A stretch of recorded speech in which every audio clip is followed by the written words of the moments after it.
Comcast Cable Channel 43 presents high school football. Today, a Tri-County Conference interdivision matchup between visiting Kingsway High School and home Glassboro High School. I'm Mike Shute along with Shawn Leary. And Shawn, amid the tragedy that we've seen in our nation this week, we kind of have to press on a little bit and life goes on, and they're going to continue and play high school football this week as the New Jersey State Interscholastic Athletic Association has decided we're going to keep going. Yeah, a lot of the college and professional teams have canceled sports, but at the high school level, they've kept it going. And I think they want to have the youngsters kind of keep life going, have them look at this tragedy and move on from it. And I think sporting and athletic competition is a good way for a healing process.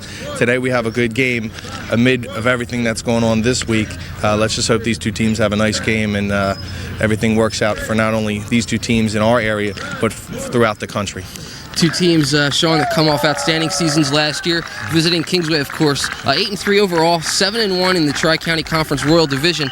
And the Dragons, Shawn, they were one of three teams crowned division champions last year.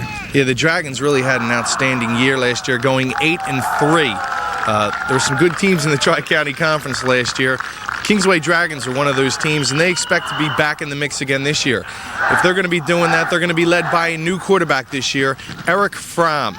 Eric Fromm is a typical drop-back quarterback. He stands about 6'4", has a big-time arm, and he's given Kingsway a different look. They're used to running the option. Eric Fromm is a typical drop-back quarterback who can throw the ball around, and you're going to see a lot of that from Kingsway this year. It changes up their offense a little bit.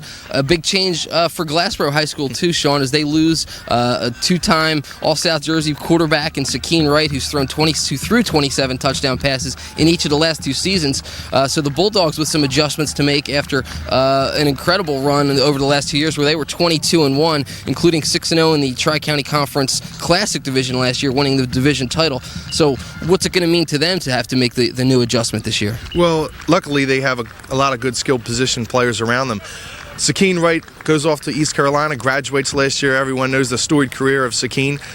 But in comes Matt Anuko, and Matt Anuko is a quarterback that's going to take over this offense and try to lead his team back to another divisional title.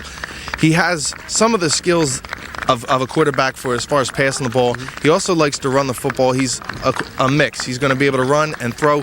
The one thing he does have is a little bit of experience in the South Jersey final last year. He did get in, made a nice pass.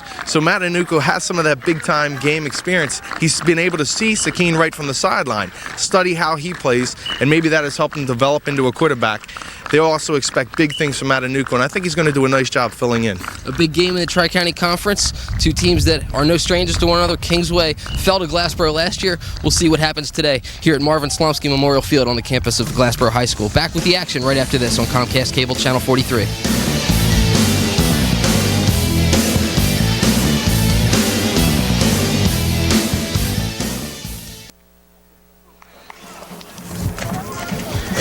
Back here at Glassboro High School, Mike Shute along with Shawn Leary. Just about set for kickoff as Terrence Holmes sets the ball on the tee for Glassboro High School. Kingsway will receive, going left to right across your television screen. Glassboro, the home team, kicking off, going right to left across your television screen. Terrence Holmes set to kick it off left-footed, back deep for Kingsway. It doesn't matter as the kick falls short into the hands of... And the ball's loose quickly on the ground. Looks like Glassboro may have it. They're pointing that way. We'll see what the referees decide here. They do point in the direction of Glassboro, so we thought we were going to start this game off with Kingsway's offense, and wham, just like that, Glassboro's offense is going to take the field, Shawn. Yeah, what a start to the season for Glassboro High School. Now they lose a leader in Sakeen Wright, their quarterback, and to come out and get a big turnover in the first part of this game is very big for this offense. And leading that offense, you see Matt Anuko, the quarterback, Ralph McBride, the halfback, fullback is Chris Waters, Terrence Holmes, and Jerron Muse, the wide receivers. Oswald and Keith Chapman, Weiss and Holmes on the line. First play handoff up the middle, picking up about 3 or 4 yards. There was Ralph McBride that time, the 5'5", 145-pound senior tailback. Trying to tackle McBride today will be Ryan Devlin at defensive end, Mario Marquez at defensive tackle, Tom Sweeney the other tackle, Dan Wyckoff the defensive end, Greg Ross, Marcus Johnson, Chuck Ellis, and Jared Vallejo finishes out that 4-4. Darius Fulton-Roy, Brandon Becker, the corners, and Dorian Bryant, the free safety. All you're going to do is get in the coach's way and all. If you would, please step outside the team box with the camera. Right now, the sideline judge is asking one of our cameramen to step back a little bit. It didn't even sound nice about it, did it? Stop clock. They stopped the clock along the sidelines there, and we're going to straighten things out down there. They straighten things out on the field. Anuko back under center, 5'10", 170-pound senior. Easy for me to say. Back to pass, looking for Terrence Holmes. Can't hang on to that one. Terrence Holmes, senior, 6'1", 185. Last year with 43 receptions for 882 yards, 13 touchdowns.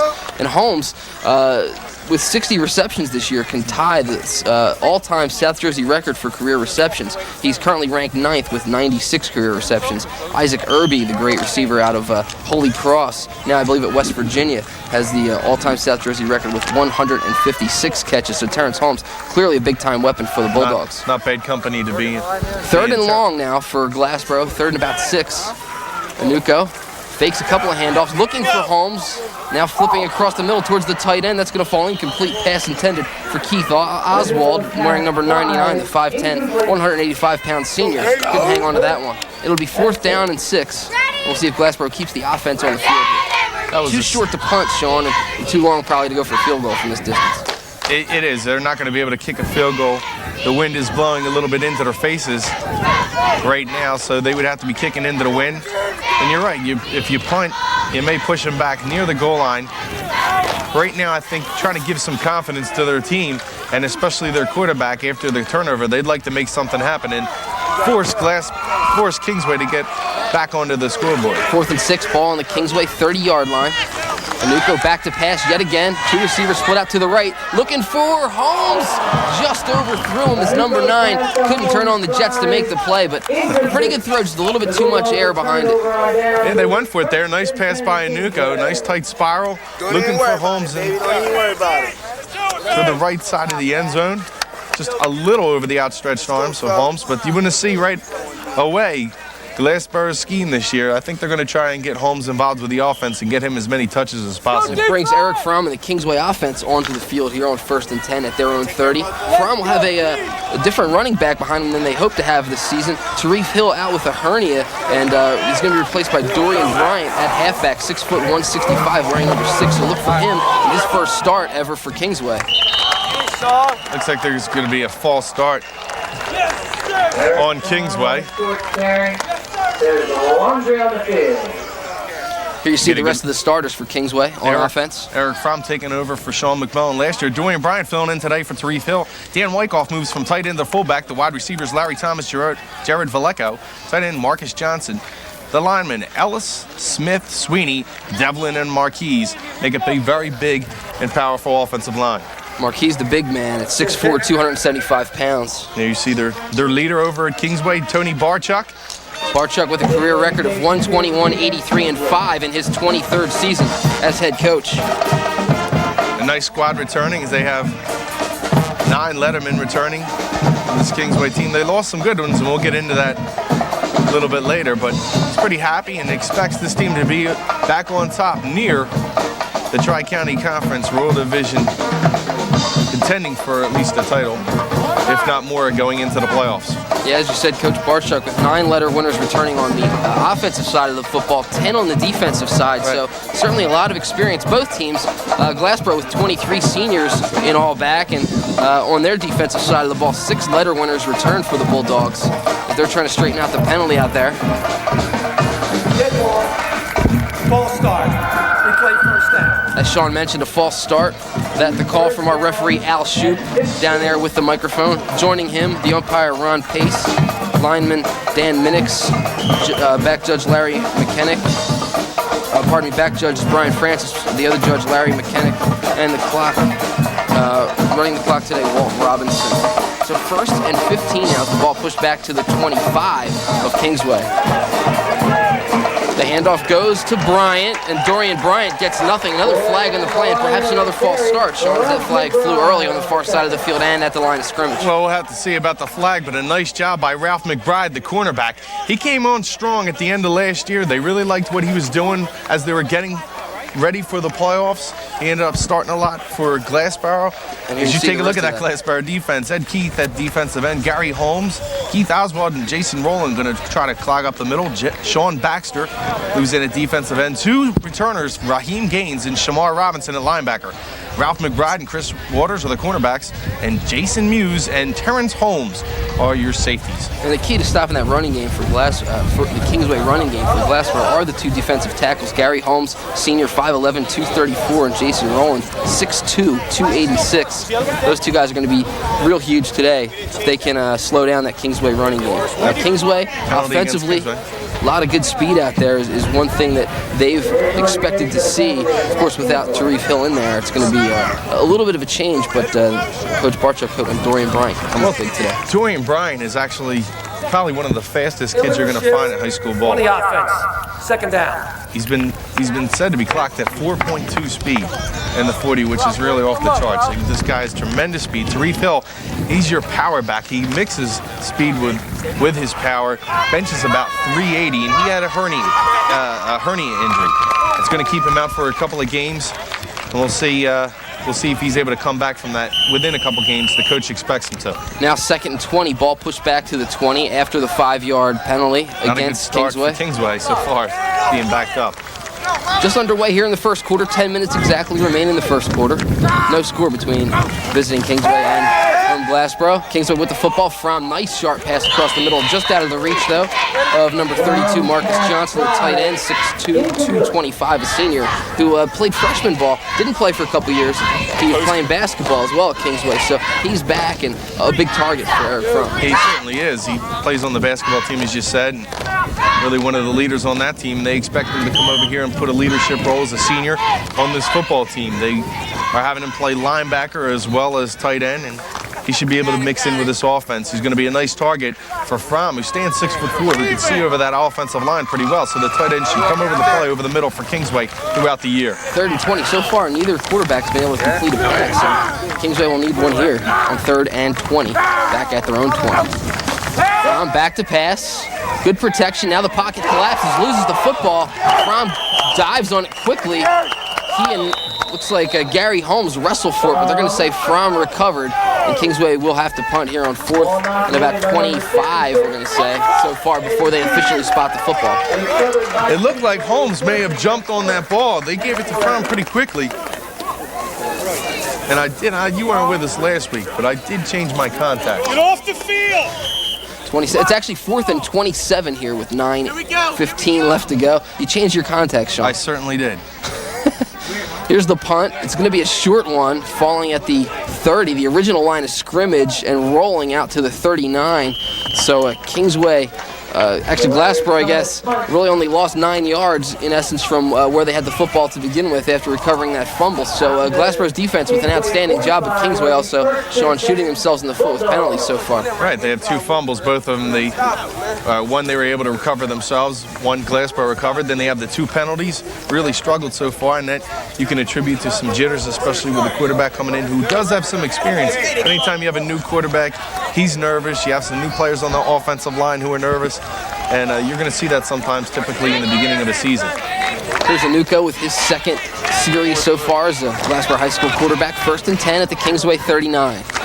Anuko's going to pitch this one out. It's Ralph McBride running left, the senior sweeping through the line, picking up about 6 yards, we'll call it, depending upon where they spot the football. But a good run from McBride, sweeping left, Shawn. Yeah, McBride has great speed, especially when he gets that outside and is able to turn the corner.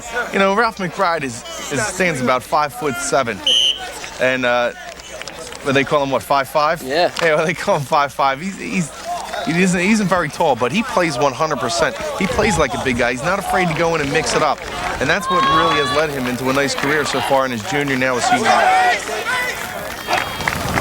Man in motion is Leary, number 12. Handoff goes up the middle, this time for Chris Waters. And Waters picks up the first down across the 30, inside the 27, probably down to about we'll call it the 27. It'll be 1st and 10 for Glassboro on the move here with 8:13 remaining in the first quarter.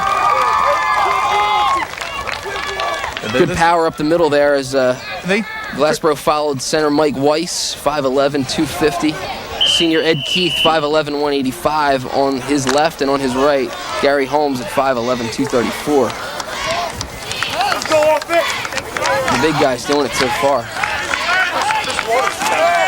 Anuko back to pass, pumps once, now fires, and that's going to fall incomplete. That one intended for number 7, Jerron Muse, 6'2", 170, one of the 2 senior wide receivers on this team. So Anuko's thrown twice in the direction of Terrence Holmes, once towards Muse.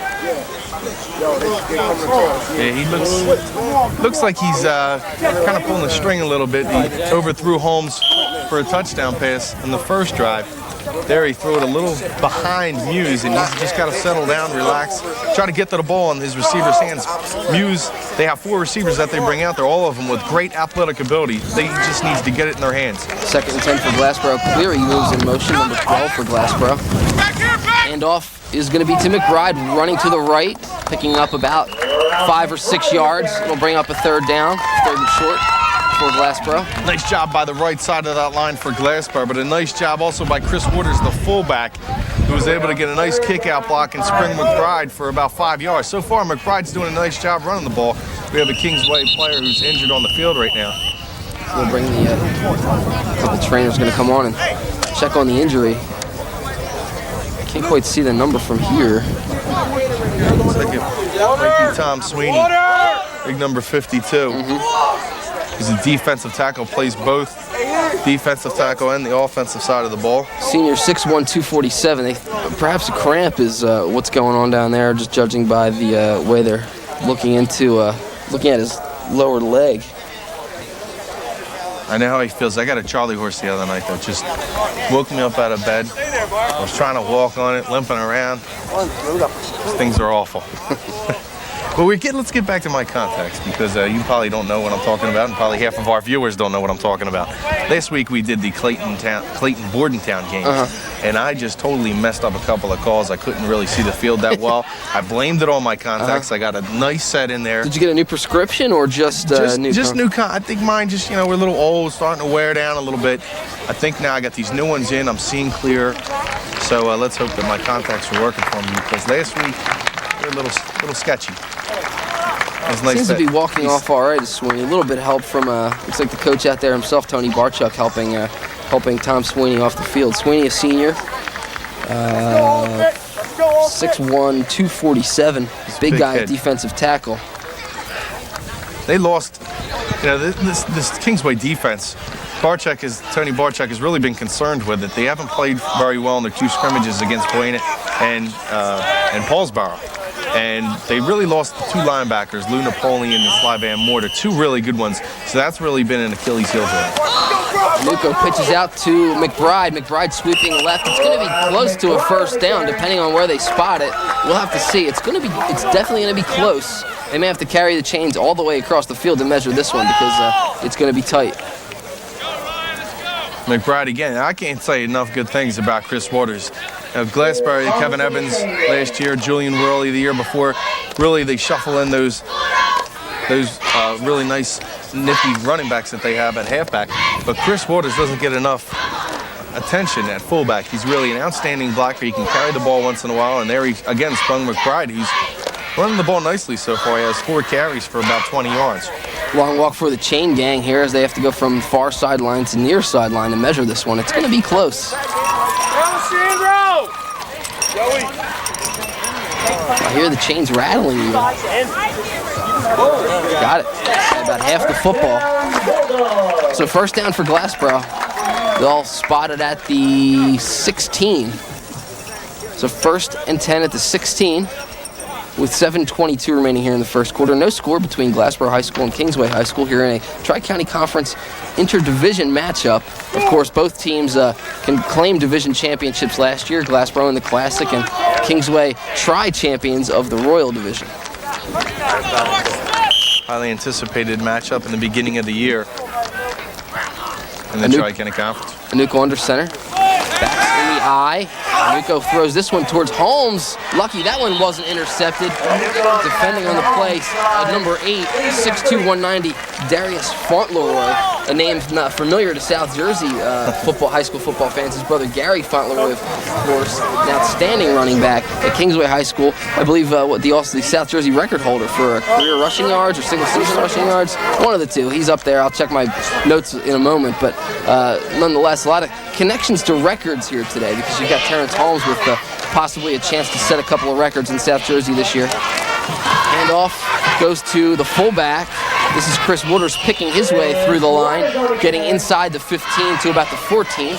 Give him 2 yards on that, and we'll have 3rd down and 8. The play before, Matanuca, what he's doing is he's missing where you don't want to miss. There, Fulton almost was able to take that the distance. I don't think anybody would have caught him. Fulton with good speed going the other way. Very nice defensive back for Kingsway. They expect another good year from him. But you want your quarterback to miss away from the field. He was missing in towards the field, giving the cornerback a chance to come up and make an interception. And we've seen that twice now from Anuko, where he's missed inside. So key play here, 3rd and 8 for the Bulldogs. Anuko scrambling, trying to get the ball downfield. Gets inside the 10. It's going to be short of 1st down yardage. But they did get the ball down to the 10-yard line, just inside the 10 at the 9. Picked up about 4 yards on that carry. Designed rollout for just him to sprint up the field and try to make the 1st down himself. Now, Terrence Holmes is their place kicker, who has a very nice leg. And, you know, everyone talks about what an excellent wide receiver is. And believe me, when I say excellent, I'm not using that word. I'm not just throwing that out there. He really is a good one. A lot of Division I schools are looking for him. He also has a nice foot. They're going to go for it here on 4th and 3 at the 9. Need to get to the 6 with 6:25 remaining here in the 1st quarter. Backs in the eye, 2 receivers split out to the right. Anuko back to pass, looking for Holmes. He's got him, and it's a touchdown for Terrence Holmes. The 38th career touchdown reception for Terrence Holmes. That puts him within 2 of the South Jersey record for career touchdown receptions, which is 40 by Holy Cross's Isaac Irby. So the record pace continues for Terrence Holmes. Yeah, we just talked about how Anuko is thrown behind the receiver. That time, he had to throw behind the receiver, otherwise he wouldn't have been able to complete that pass. The free safety was able to come up and would have probably made the play, at least to knock it away from Holmes. Threw it a little bit behind him, but Holmes has the presence of mind to turn around and make a grab. Another nice touchdown reception for the senior. Extra point attempt is up and good for Terrence Holmes. 7-0 Glassboro here with 6:17 remaining in the 1st quarter. And the touchdown catch by Holmes was really thrown by Anuko in the only spot that he could catch it. The only spot that Holmes could catch it. Let's take a look at it here. It's 5-step drop by Anuko, and he finds Holmes. There he throws behind him, but you see Holmes turn around and able to grab that pass right in front of Bryant. If he would have led Holmes, there was a chance that Bryant would have been able to come in and at least break up that play. So that time, Anuko did the right thing by throwing behind the runner. So as I said, Holmes with his 38th career touchdown reception, 2nd in South Jersey history. Pretty impressive. He had 13 touchdown catches last year, 1 this year, of course, already, and that is also his 97th career reception, which ranks 9th in South Jersey history. Thank you, Larry. He's one of the players that, if you're a fan of high school football, you really have to come out and watch him play this game. He's probably one of the best players that's going to come out of South Jersey in the last 10 years. And I'm not saying he's the best, but he's definitely up there among the elite. He's going to be a Division I player. Talking to Bob Cleary this week, he said, you know, I steadily answer calls about this guy. There's, you know, school's always inquiring about him and asking about him, and he has good size too. It's 6'1", 185. I mean, that's not diminutive by college Division I standards. And here's the kick by Holmes, going to be taken back inside the 5. That's Dorian Bryant. Bryant trying to find some room down the left side of the field. Gets across the 25. And that's where Kingsway will take over here. And, you know, we talked about his hands, and there's his foot. He kicks the ball down to the 5. Just a complete weapon for the Bulldogs, and really going to be needed for Glassboro to make another run at a South Jersey title. And when I was talking about records earlier, Gary Fauntleroy holds the South Jersey record, the former Kingsway star, for single-season rushing yards with 2,286. He second in career rushing yards. So Right, a lot of record connections today. A lot of them. Two. Fromm back at quarterback for Kingsway. This one goes to the fullback, Wyckoff. Wyckoff gets across the 30, where it'll be second down. Picked up about 4 on that one. Wyckoff has made a change from tight end. Goes into fullback this year, replacing Sly Van Morter, who has moved on and graduated, who was a nice player for Kingsway for a couple of years.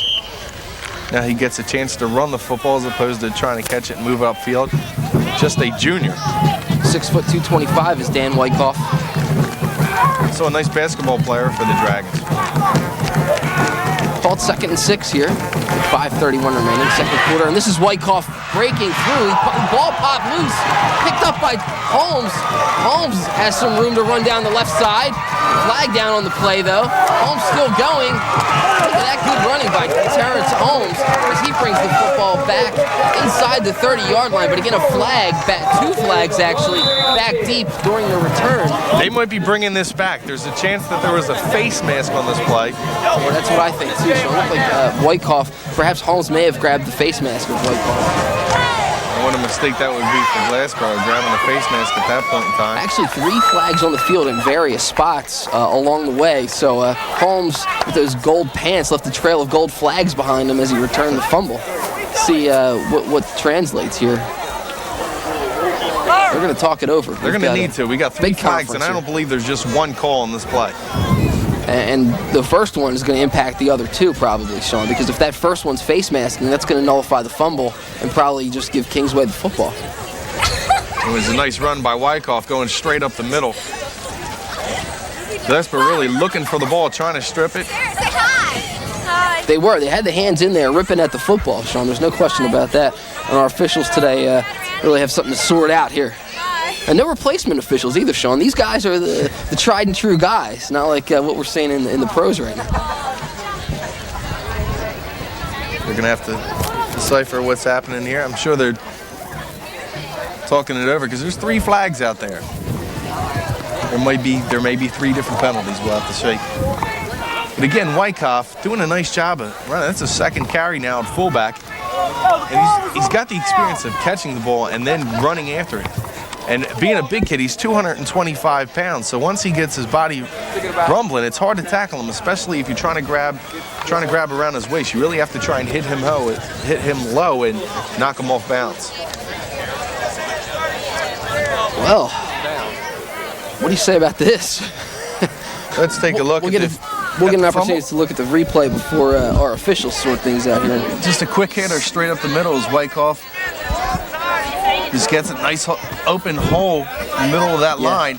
And then Holmes, I don't really see a face mask there. Yeah, I think they're going to get him for it, Shawn. The hand did come up across the head. Across the other side, you might have gotten it. But there you see the running ability of Holmes as he's going down here, going downfield and actually laying his shoulder into a couple of the Kingsway would-be tacklers. I don't know, while all this is going on, maybe we can get another look at that, that portion of the tackle before the ball popped loose. I think that might be where the face mask took place. They're still sorting things out here. Coming over, talking to Coach Bob Cleary. Coach Barchuk over there, trying to figure out what's going on. By the way, we didn't mention Bob Cleary yet today, and the head coach from Glassboro with 115 victories, 37 losses. We're going to get another look right there. Right there's around the head. face mask. I think that's going to kind of scrap any of the rest of the flags that were thrown, Shawn. It's going to be simply face masking against Glassboro, and those other 2 flags were probably on the return. We got teams moving up the field. Now they're moving back down the other way. All right, at the end of the line. It's going to be straightened out here in just a moment. Personal foul, face mask on the defense prior to the change of possession. That'll be penalized from the end of the run. The clipping penalties against the defense are negated. First down, Kingsway that way after we march on 15. So a 15-yard penalty after the end of the run is going to turn this into a big hitter for Kingsway, as Wyckoff picked up about 15 on the carry. Add another 15 to that, that's a 30-yard swing there, and whereas Glassboro could have had the football and been moving the other way. Really, Kingsway's done everything to shoot themselves in the foot here today, really losing control of the football. Now it'll be the third fumble. 2 of them have been recovered by Glassboro, only 1 officially because the penalty is going to negate that. But Kingsway's really had problems with penalties. Here they get a break themselves, knocking on the door now in Glassboro territory. So no turnover officially recorded there, and it will be 1st and 10 for Kingsway as they put the ball at about the 33. 5:10 left in the first quarter. Glassboro leads at 7-0. Wyckoff again, trying to pull another quick one. Gets inside the 30, picking up just about 2 yards. We're trying to open things up for Dorian Bryan on the outside. As we mentioned, 4.2 speed. This comes from Bosco Prep. And he would be probably starting for many other teams, but he's going to have to split time with Tariq Hill once he comes back. So they gave 4 to Wyckoff on that. Now another stoppage of the clock. Like an equipment problem for number 76 on the Glassboro defensive line. Isaac Chapman. He's the big 6'10", 312-pound lineman. 6 foot. He's 6 foot? Yeah, he's definitely not 6'10". Oh, I said 6'10". Bear with I had to double check that. I saw 6'10". I saw him right off the fumble. Fromm loses it. Glassboro gets it back. So, bam, turnover nullified. Bam, they get a turnover back. That time, Keith Oswald just made the play. Number 99, 5'10", 185, has done a lot of good things for Glassboro over the last couple of years. There he comes up with another big play. He converted from nose guard, now playing defensive end. And watch, he's just going to come in and strip Fromm and grab the football. As he darts in, and before he can even hand the ball off, Oswald comes in and rips it away. Nice play by the senior. Glassboro is all around this football now. The second turnover for Kingsway. Anuko back to pass. Oh, he's got Holmes open. Ball's floating up there. Holmes tried to adjust to it. Tried to get around number 6, Dorian Bryan over there. Holmes thought he was pushed a little bit as the ball was in flight. No call. But really, if you watched Holmes on that play, he made a great adjustment on that pass because his route was heading him straight down towards the corner here of the field. He tried to skip his way back towards the ball. Good job there. Well, he just has an instinct. He's not really, he doesn't have speed like Dorian Bryan where it's 4.2. He has explosive speed, and he has a nose for the football. He's able to run, go after the football, and then once he gets to it, he can go up and out-leap a cornerback or a safety. Stop the clock yet again. Hey, that's it, Coach. You're warned. Talking things over on the sideline is Coach Cleary with a couple extra words to say about that lack of a flag on that last play, perhaps. And it brings up 2nd and 10 with 4:18 remaining now, first quarter. I think even defensive coordinator Herb Nealio Jr. was over there giving his 2 cents. Let's go, let's go. Man in motion is Oswald, number 99. He sets, they pitch it out to McBride, sweeping towards the left, near side, does not go down, stays on his feet, excellent run, still going, picks up the first down and more as he gets across the 45-yard line out towards midfield. Nice run by Ralph McBride. Well, he's nifty. It's like number 54 is down again. Thought maybe he had a cramp, but he just tripped up. What he does is and you're going to watch here, McBride is able to keep his balance. Remember, he's 5'5". So he's able to stay low to the ground, and you're really going to have to make sure he's down on the ground. If not, he's going to do this to you. Whoop! There he goes. Keeps his hand on the ground. We see a lot of that from a counterpart who is not playing today, Tariq Hill, who has excellent balance. There you see Ralph McBride. Man in motion is Muse coming towards the near side. Nico takes the snap, looking for Holmes, who made a quick little out route towards the sideline, makes the catch and goes down out of bounds. They give him forward progress inside the 45 to the 44, so a pickup of about 7 for Holmes there with his second catch of the day. It's always hard here at Glassboro High School to find out exactly what yardage markers. The yardage markers aren't. It's kind of hard to see, right? It's hard to see over here. But there he was able to pick up 7 yards now in Kingsway territory. And we already seen how in this game, get the ball into Holmes' hands and let him do something. Especially I think that's their game plan in the first game of the year. 2nd and 3, it's McBride trying to find the first down marker. Looks like he may have come up about a half a yard short. See where they spot it. He picked up a couple of yards. Beautiful day for football here as these two teams open the season. Shawn. Very nice day. It's cooled off a little bit. I know a lot of people's minds are elsewhere, and I'm sure it's tough for the players. I know I was talking to the Glassboro coaching staff before the game. They didn't practice on Tuesday with the situation. I'm sure Kingsway probably had a similar situation, and it's tough. But these guys are out here playing and trying to go on with life. Anuko under center on 3rd and 1. Off this to the fullback, and great job. Oh, the ball popped loose, but they blew the whistle first, saying the forward progress was stopped. Good job by Dan Wyckoff, number 40, and number 50. And I don't know if Sweeney's back in there or not, number 52, but Wyckoff came up there and made a nice play. Yeah, he certainly did. Wyckoff moves over from defensive end. Now, or still staying over at defensive end. Now, I know he changed on offense. But there he's able to come over, make the hit, and then had the presence of mind to try and strip the ball out of Waters' hands, but the whistle had blown. Once the whistle blows, that negates any fumble. 73, Mario Marquise is in there as well, possibly slowing things up. So it's 4th and they got one. They have one up on the scoreboard. We'll call 4th and 2, but nonetheless, doesn't matter. Glassboro's back to punt here. Ball's end over end. Fair catch called for as Kingsway will take over. Right now they're Bryant with the fair catch, so it'll be 1st and 10 for Kingsway. I'll tell you what, he had some Kingsway blockers up in front of him. So with the score 7-0, a minute 21 left in the first quarter, we'll step away. Back with more high school football after this on Comcast Cable Channel 43. Okay, don't worry.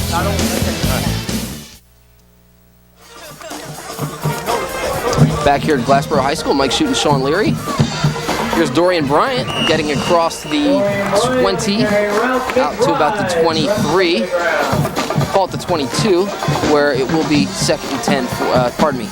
2nd and about 5 for Kingsway. That's really the first carry by Bryant. He picks up a couple of yards. Another nice job on the outside by Ralph McBride coming up with a tackle. Not going for the juke, so letting Dorian get to the outside and use his speed. Ralph McBride comes up and makes another tackle. So 2nd and 5 for Kingsway. Backs in a pro set with Wyckoff and Bryant. They're going to go to Wyckoff. Whistles, though, before the play. Looks like a false start for Kingsway. Yet another penalty for Kingsway, Shawn, and that would be, what, their 3rd or 4th on offense. 3rd in this first quarter. All of them have been 5-yarders. Good call. False start on the offense. So a false start will move him back 5 yards, and it'll bring up 2nd and about 11. They've really put themselves in bad situations, Kingsway has, other than the nice run by Wyckoff and getting the penalty against Glassboro. A couple of fumbles, but once you go 2nd and 10, 2nd and 12, 2nd and 15, and even at one point 2nd and 20, it's hard to make up from that, especially with Glassboro's explosive defense. Fromm back to pass. Receivers dispatched everywhere. He drops it off short to Wyckoff, who picks up 1st down yardage and more, getting close to the 40-yard line. Down at about the 39, they're going to call it. So a big pickup. The game is about 20 yards almost. Looks like 20, actually 23 to be exact, I think. 23, it's around there. So far, Wyckoff has been their offense. A nice run of about 22 yards, and there you see another pass play around the scene. I think they're going to call it about 22 yards. I thought maybe Kingsway would, with 5 seconds left in the first quarter clock, I thought maybe Kingsway would not get a snap off in time, and they will not. It looks like Fromm's not going to take the snap, and that'll do it for the first quarter. So at the end of 1 quarter of play, it's Glassboro 7, Kingsway 0. And a pretty spirited first quarter, Shawn, between these two teams. Sure was, and we'll be back after with the second quarter on your Proby Chiropractic scoreboard. It's Glassboro 7 and Kingsway 0. You're watching Comcast Cable Channel 43.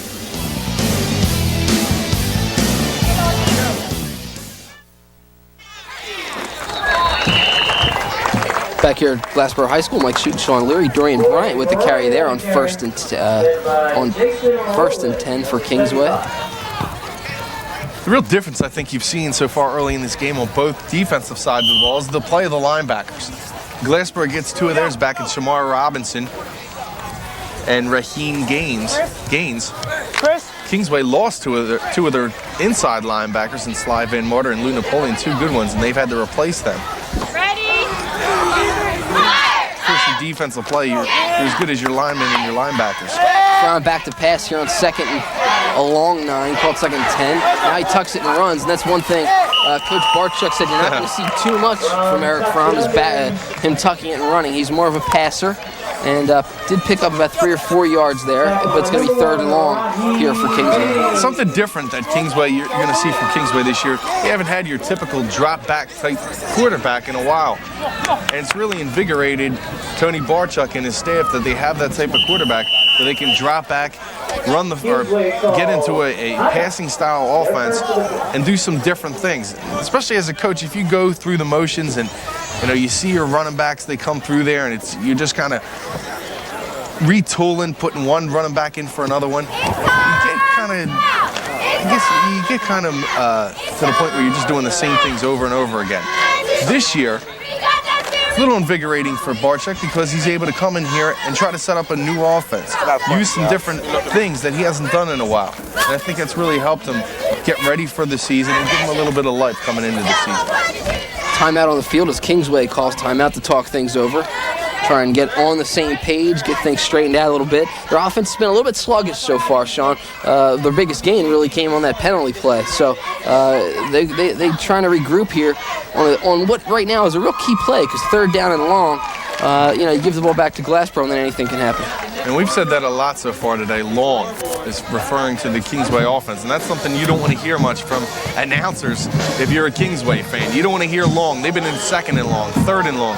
They continually have problems on offense. If it's not penalties, Glassboro's done a good job shutting them down on 1st down and not allowing them to get in better situations. Backs in the eye, it's Wyckoff and Bryant. Little counter play, reverse, goes to handoff to number 22 for Kingsway. That is Jared Vallejo. He picked up about 5 on the play, but it's still going to bring up 4th down. 4th, and it looks like about 2. And the punting unit is on the field for Kingsway. Vallejo's a big name in Kingsway School District. It's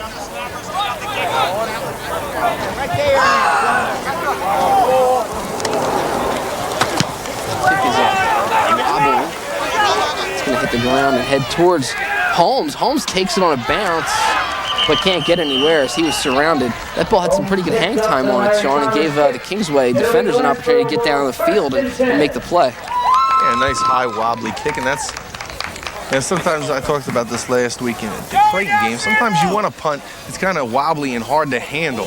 Sometimes when you overkick your coverage, you get a nice foul. You give the return man, you're able to get him a clean look at it. Once they're able to get it in their hands, they're able to make something happen, especially with a guy like Terrence Holmes. You don't want to give him too much room. Ball at the 19. 1st and 10 for Glassboro's offense. Back to Matt Anuko, the senior quarterback. 1st year as the starter here at Glassboro. Gives it off to McBride. Nothing there for McBride, though. Actually looks like he may have lost a couple of yards on that one. Nice job by Wyckoff. Pursuit there from the defensive end spot. Was not fooled by anybody and made the play. Well, certainly not. Wyckoff, he's done some nice things offensively, but defensively, he's really a stopper on that outside. It's hard to get past him. A big frame, but also has explosive quickness on that outside. It's hard to get past him. If you're able to get past him, then you got to deal with big number 8 Darius Fulton on that outside. So really running between the tackles and going up the middle, especially with the loss of the 2 linebackers, is where Glassboro would like to try and run the football. They have had some success running outside the tackles, but moving it up the middle might be their better chance. 12 and Nuko to Holmes. Holmes dropped that one, and he knows he should have caught it. You see him clapping there, laying on his back. And I think in that case, he's coming across the middle there, and he knows what's coming, and that's a big pop. So it's tough to concentrate when you know what's coming at you. Yeah, he was probably thinking about what he was going to do after catching the ball. And of course, first you have to make sure you grab it. This is a Rare opportunity for our viewers to see Terrence Holmes drop a football right into his hands, and we always praise him. So there you go, Terrence. We got to also take you down a notch when you miss. 3rd and 11. 3rd and 12, actually, they call it here at Glassboro High School. 9:14 left to go for second quarter. Glassboro with the lead and the ball, 7-0. Nuko. Oh, looks like a little bit of a misplay there, and McBride going one way, and Nuko was looking for him maybe to go the other way. He did pick up a couple yards, but it's going to be still well short of the first down. 4th and 9, and it'll be a punting situation for Glassboro. Looked like just a little bit of a miscommunication back there. It certainly was miscommunication. Fromm didn't get the ball out to him right away, and then McBride trying to make something happen, cuts it back across the grain. But the play of Wyckoff, anytime you get a team in a 2nd and long situation, good things can happen for you. So far, Glassboro's been able to do some positive things on first down with McBride. This time they're not able to. Wyckoff making the nice play, thus giving Kingsway the ball. Now we're going to get another penalty. I think somebody jumped off sides. False start by, might have been Gary Golden. Yeah, I think number 62, Golden for Glassboro. Look at he was kind of lined up in the backfield there of the punting unit, and then stepped and realized, oh, I'm just going to line. Stepped up, and of course that's going to be thrown every time. So loss of 5. These young guys, they've been telling them you got to step up, and he thought maybe literally you had to step up.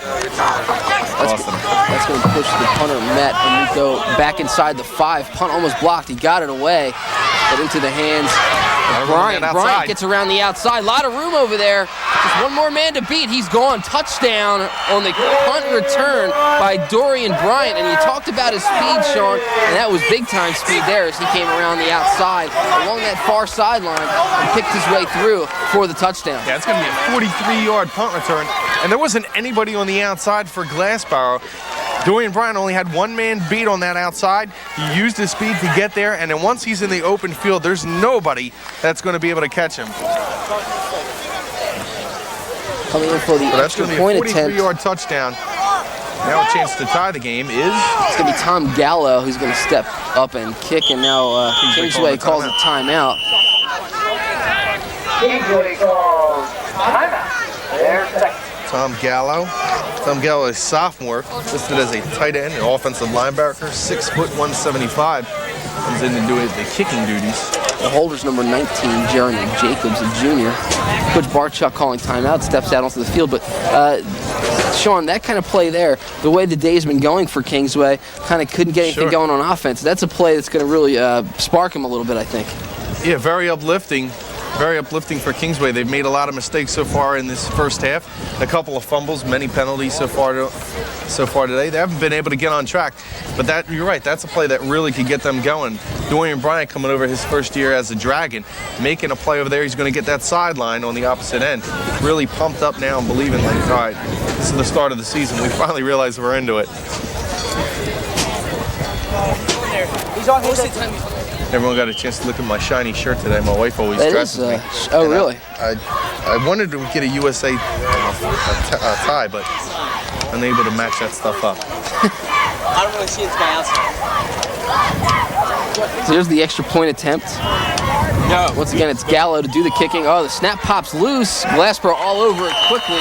So the point will be failed, and it will keep Glassboro High School in the lead at 7-6 here with 8:03 left to go in the second quarter.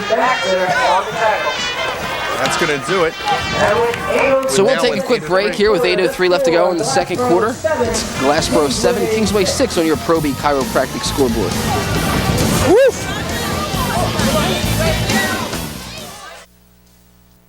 To return the kick. Back here at Glassboro High School, Mike Shute along with Shawn Leary. There you see the flag flying at half-mast, and flags flying like that everywhere in the United States right now. Half-staff, I should say, pardon me, but flying everywhere at that level throughout the country. Back to the action. Kickoff taken by Holmes, back inside the 10, getting out across the 20 to about the 21 where Glassboro High School will start. Kingsway got a little bit of momentum going for him with the touchdown, but then botched the extra point attempt. And that could come to haunt them later on into this game. they need that extra point. It's not on the board for them. Now, we saw the flag and talked a little bit about this in the opening, but it's been tough for these coaches. You already said about missing the practice, but I don't think people can really understand how much a coach does to get prepared for a football game. And I know right now mentally, I don't think a lot of us even working this game are really here mentally. For a coach to try and prepare for a football game, I think it had to be extremely hard to see Waters getting a couple of yards, about 3 or 4. But just think of the coaches out there trying to prepare for a game and get their team ready to play a football game. There's a whole lot that goes into that. And for them to try and have to do that this week, I really feel for them. Because it had to be, and I talked to Tony Barchuk before the game. I think he had some brother that. Yeah, his brother works on Wall Street, and he was saying everybody has some kind of connection to somebody that probably was involved some way or shape or form up there. And like you said, it's tough for everybody to think about it. But like you said, the state athletic commission, athletic association, decided we're going to keep going and try and keep things as normal as possible for the kids. And Ralph McBride picking up close to first down yardage. They're getting about 6 yards depending on where they spot it. They're going to stop the clock and take a look. And now they do officially say first down Glassboro. So here with 7:08 remaining in the second quarter. It's been a tough call too. You don't know when is the right time to try and get back to life as normal. I think it's going to be different for everyone individually. But it's been a really tough call for the NJSA to say, all right, let's wipe out our games throughout the entire state until Monday. Was that the right call? Who knows? I think really throughout the country, a lot of high school games are still being played, and I think really you saw a lot of the NFL and college games canceled. And I think that has to do with a lot of travel, and also the amount of crowd you're seeing at those places too. I mean, is also as big a consideration as anything. As McBride carries once again on 1st and 10, picking up looks like 3, so it'll be 2nd and 7 for the Bulldogs. You can just feel it. I mean, this is anytime, last year when we covered this game, a very hyped up game. It was a shootout. The score ended up being 49-21 Glassboro after the score was tied 21-21. These are two exciting football teams, and Kingsway brought a nice crowd over here, but it just doesn't have the same air and atmosphere that a normal high school football game has. I don't think there's not a whole lot of excitement that you can really generate inside you. 7, Nico now flips one down the field to Muse. Muse wide open, makes the catch, and now brought down out of bounds by Fauntleroy, but not after picking up first down yardage and a lot more, as he picked up about 25 yards on the play, 27 yards on the play. We'll call it 31. Okay. We'll just call it 31. 25, 27, and 31. We'll get there. Take another look at it, though. And that was a nice pass by Nuko. Really nice throw. It seemed like he relaxed a little bit on this pass. Really took his time. He saw Muse was wide open down the sideline. And if you triple cover Holmes, there's 3 other good wide receivers on this Glassboro team. There you see Muse. All he has to do is really haul that in. As Nuko led him extremely well. There's a fumble, but they're going to be calling it dead on this play. I believe it was Chris Waters who picked up a couple of yards.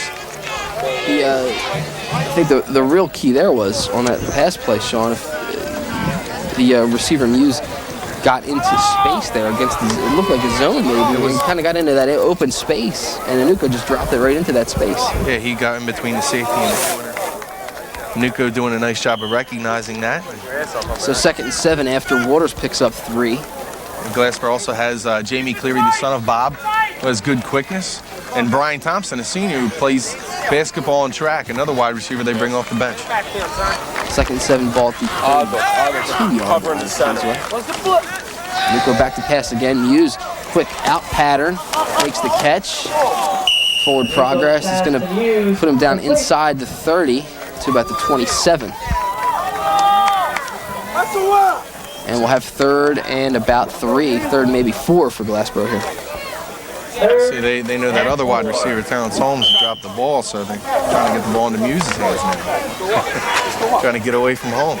But what's going to happen? I think a lot of people are going to try and double and triple team Holmes, and Bob Cleary said let them. If they come over and try to double and triple team him, we got some other good wide receivers out there. Holmes split out wide to the left this time. Nice had pass. Single coverage, and he's gone. 2nd touchdown of the game for Terrence Holmes. Puts him 1 behind the all-time career record in South Jersey's 39th touchdown. That makes the score 13-6, Glassboro High School. With 4:01 remaining here in the second quarter, Glassboro takes the lead by 7, trying to make it 8 here with the point after, and it will be Holmes to attempt it. That certainly was a nice pass by Nuko, leading his receiver. Cornerback bit, trying to go for the interception, and Holmes was behind him by that time, in for the score. So Nuko, a little nervous in the beginning of the game, really coming up now, having a nice couple of throwing a nice few passes here in this second quarter. Holmes with the kick from the Nuko's hold. It is up and good. 14-6 now the score for Glassboro High School. We'll get another look at the touchdown here by Holmes. See how he leads him. You're not going to be able to see it there. But you do get to see Holmes celebrate his touchdown by flicking it over to, flicking the pigskin over to the official.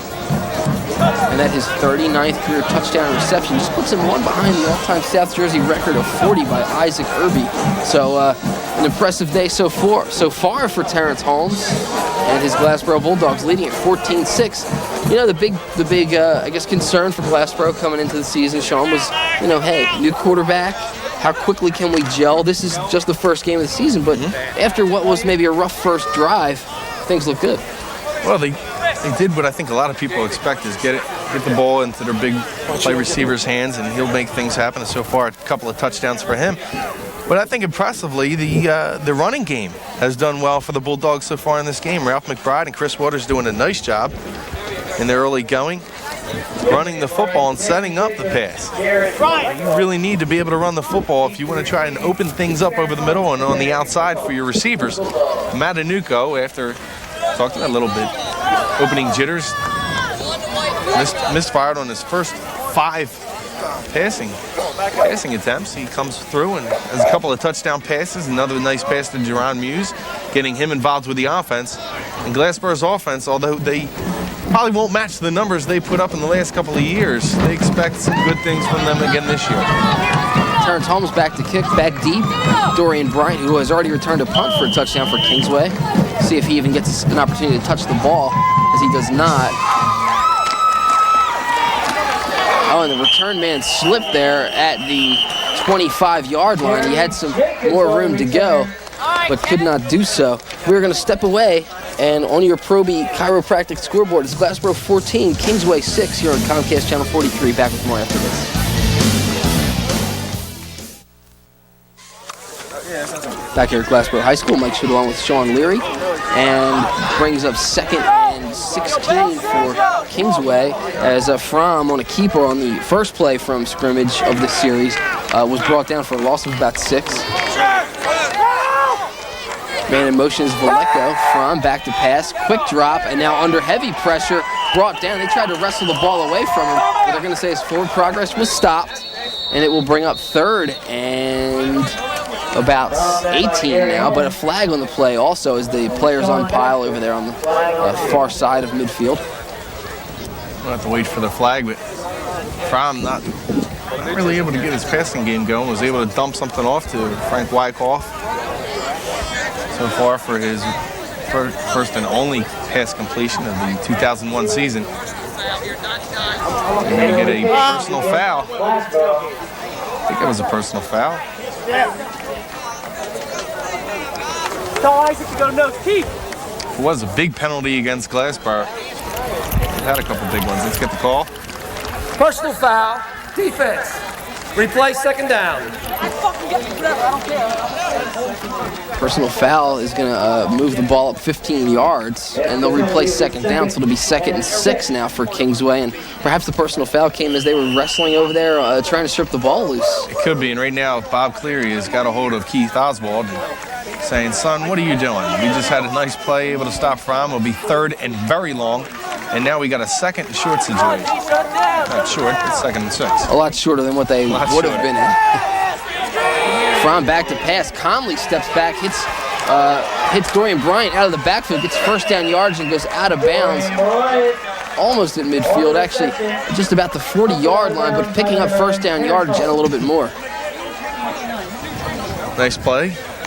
Little screen. You should probably see a lot of that from Kingsway this year, is setting up the screen, getting the ball in the hands of their running backs, Hill, Bryant, Wyckoff. Already seen Wyckoff come up with a nice 22-yarder there Bryant springing for about 20 yards himself. They marked the ball squarely on the 40-yard line, and where we'll have 1st and 10. And Fromm, despite the pressure there, and did a good job, Shawn, of letting the screen develop before he got rid of the football. Fromm back to pass again. Ball dropped. It's loose. The pass was behind the line of scrimmage, and are they going to give it to Glassboro? I don't know yes, about they this. do. I don't know. I got my new contacts in, and I don't know about this. They do give the ball to Glassboro. How about that? That's the kind of play, Shawn, where a lot of times you'll see the defense maybe give up on the ball. Yes, it was a forward pass. It was behind the line of scrimmage, however. Well, they're going to call it behind the line of scrimmage, and with that in mind, we don't have the greatest angle. I'd like to be able to take a look at that play again if we can. And it's going to be 1st down for Glassboro nonetheless, as they had the presence of mind to go after that football. And that's what you always want to do. Make sure you go after the football. Don't assume anything, because if there is the play, if somebody makes a mistake, you can get the football. I'm not saying that there was a mistake. Back to pass, looking for Holmes again. Oh, what a grab! Popped loose. Looked like an outstanding catch, but as Holmes hit the ground with his upper body, the ball popped out incomplete. Thought he almost had that one, and it wouldn't have been surprising if he did catch it, Shawn. No, certainly not. He has great hands. He has such a presence of using his body against the defender and coming up with a play, and nearly comes up with another nice catch. But really, Kingsway just killing themselves with these fumbles. That's the 3rd fumble that Glassboro has now recovered. And Glassboro has taken advantage somewhat, now with an 8-point lead.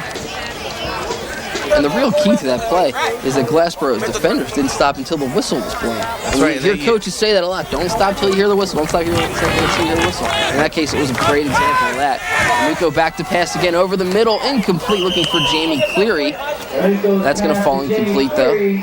Maybe overshot him a bit, but again, the defender was coming hard, so falls incomplete. It'll bring up 3rd and 10 here with a minute 59 remaining in the 2nd quarter. And if you want to see somebody who knows this offense pretty well, Jamie Cleary, of course, living with your father's Bob Cleary, you're going to know the offense pretty well. You know the offense, the defense, the special teams. You better know where the water boy is at all times and where the equipment bag is, too. And he does a nice job. I think he knows all that stuff, really studies this game well, and now a senior this year, figures to help out on offense.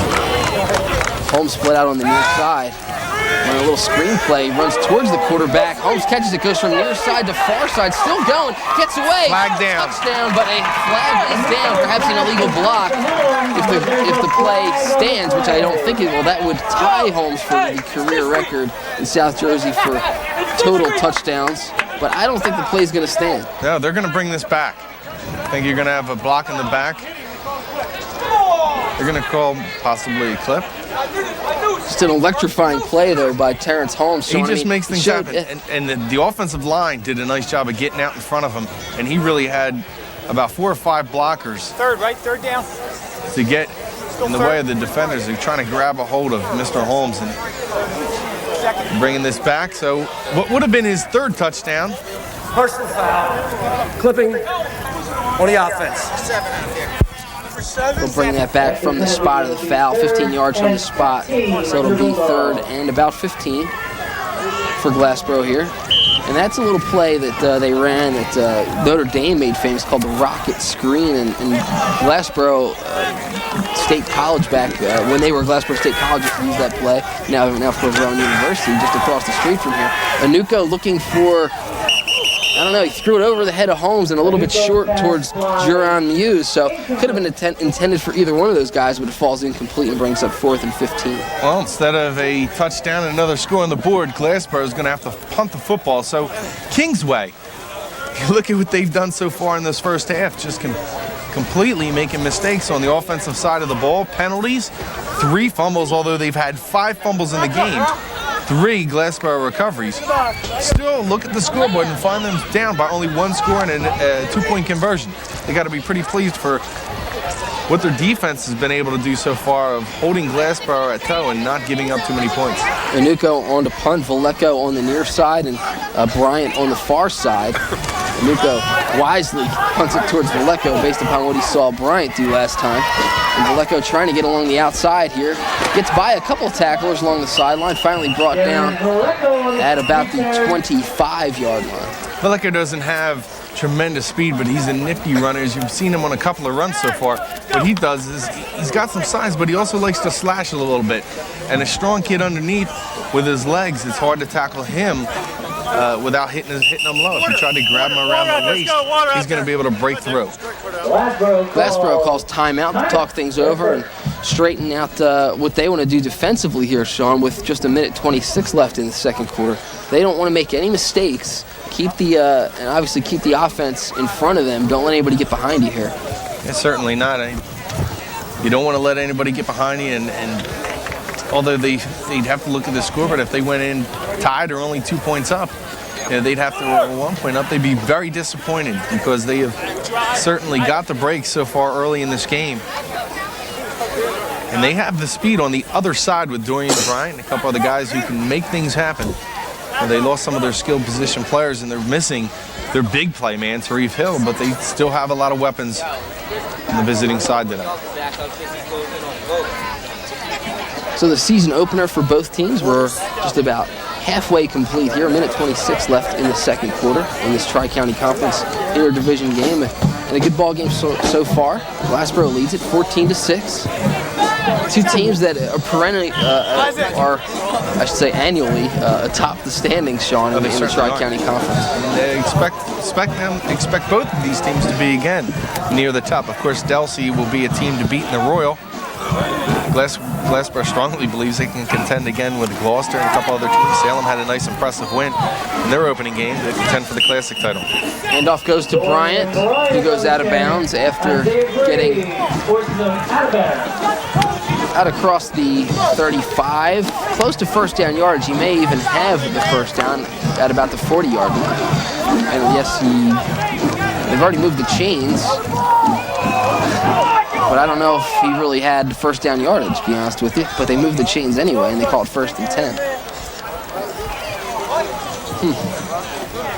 Did you change your contacts this week? No, I actually 2020. There you go. See, I'm going with you on this. 1st and 10 for Fromm. Back to pass, fakes the handoff to Bryant. They set up that screen again. Bryant has it, has some room back if he can cut back across the green. But a good job of Glassboro. Not everyone over pursued there, Shawn, and they did a good job to cut it down as Ralph McBride, number 21, made the tackle. And right behind him was Maurice Robinson. But both of those guys making sure that Bryant doesn't get to the outside, and I'm sure that is what Glassboro called the timeout for it. Don't allow these guys to get to the outside and use their speed to get around the corner, because that's where it can hurt you. Funnel them to the middle of the field. If you do that with only 44 seconds left, it's going to be hard for Kingsway to march downfield, especially with the way their offenses look. Yeah, keep that clock running. Although Kingsway has used 2 timeouts already today, so they just have 1 remaining here with 32 second time running left in the second quarter. 2nd and 5. They give it to Wyckoff. Wyckoff bulls his way for first down yards across the 50 to about the 47-yard line of Glassboro. Of course, with the first down, they stop the clock as they move the chains with 23 seconds remaining here in the second quarter. Wyckoff has been very impressive so far for the Kingsway side. He's touched the ball a few times and really made some nice things happen. You see Fromm spike the ball now with 20 seconds left. They have the ball near midfield, so you got to take a shot here. I mean, with 20 seconds left, I like the fact that Tony Barchuk just didn't sit on the ball. Try to give your team a little bit of, especially with a quarterback who has some big game experiences. Eric Fromm, who came in during a Woodstown game as Shawn McMillan was knocked out with a concussion last year. Then he came in the first round of the playoffs and led Kingsway back to an amazing comeback victory against Haddon Heights. So you want to make sure that he doesn't make a mistake throwing an interception and get some high percentage passes, but give him a chance. Coming back to pass, has some time, hits Bryant across the middle. Bryant trying to get to the sidelines, lost the football out of bounds. So fortunately for Kingsway, he fumbled it out of bounds to stop the clock. Although had he not fumbled, he probably would have picked up first down yards and gotten out of bounds. But maybe it saved them 2 seconds. Well, I think Tony Barchuk might want to call up Lester Hayes and find out what he's doing, because they need some of that stickum he used to use. This team has really fumbled the ball a number of times so far today. 6 times it's really popped out of their hands. Glassboro recovering 3 of those fumbles. Again, Dorian Bryant fumbled the ball out of bounds. Main thing is he does get out of bounds now with 11 seconds. Now let's see if they decide on sitting on the ball or going for it. And it brings up a 3rd and about 3 situation here. So remember that Eric Fromm does have a big-time arm. He can get the ball downfield, just no matter how much time is his offensive line going to be able to give him. 11 seconds remain in the half. Fromm back to pass. Receivers downfield. Bryant is the intended receiver, but it falls incomplete. Broken up by Jerron Muse, number 7 for Glassboro, with 5 seconds left to go. So now if you're Kingsway, you got to do the same thing. Try and get somebody downfield deep and let Fromm put it up. It's a tough call right now as a coach. Do you want to try and go for that?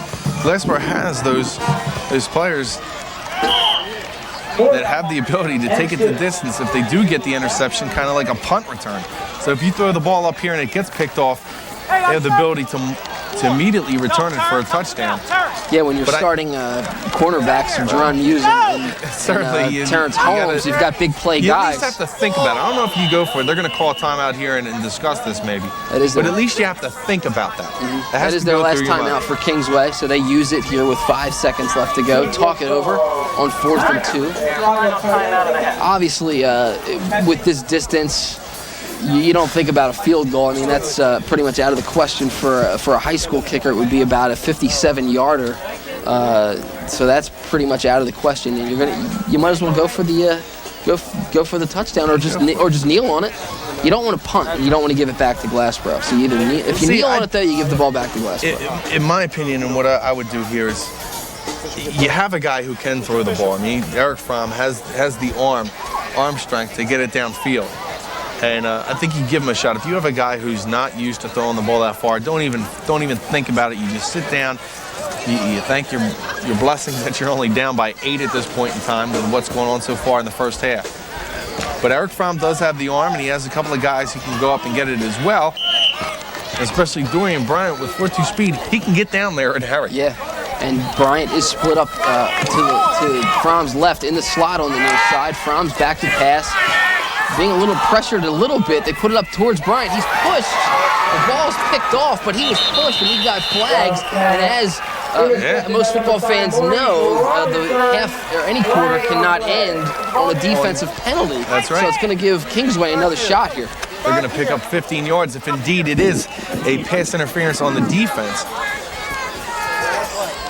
Just judging by when the flag was thrown and watching that push-off, you got to believe it's going to be a defensive pass interference against Glassboro. So now, gives you another option. Now you definitely can look into the end zone, and that's for a lot of times you see coaches, they just sit on the ball. And sometimes in some situations, depending on your quarterback, you might want to think about doing it. Here we get the call. Offsetting penalties. You have ineligible downfield on the offense. Pass interference, defense. We'll replay 4th down, untimed down. So they'll replay the That didn't down. happen. How about that? That never happened. We'll strike that one from the record. Yeah, but they will replay the down, and there is no time left on the clock, so there will be one last play. So now, Kingsway doesn't have to worry about Glassboro necessarily their offense getting the ball back, but what was at the end of that play, which didn't count, was that interception. Right. So you still have to worry about that a little bit. But Kingsway still has the ball and has a chance to take another shot at the end zone. Well, you see there, he just really flicked that off his wrist, so he has the strength in his arm if he gets the time to put it into the end zone. And you never know, you get a couple of tips, something happens for you, and you come up with a touchdown. You walk out of here just really pumped from an exciting play. And I think they're again going to try and go for it here and see what happens. Back to pass. Has a little bit more time than he had last time. Puts it up, and it's going to not fall yet. Now it's down as 2 Kingsway players almost picked up the tip ball, but it fell incomplete. Nearly a disaster if you're Glassboro's defense. Kingsway almost completed that pass and nearly had a touchdown, but Glassboro will step off the field with the lead on our Proby Chiropractic scoreboard, leading 14-6 as the 2 teams head into the locker room. We'll be back with more here on Comcast Cable Channel 43 after this.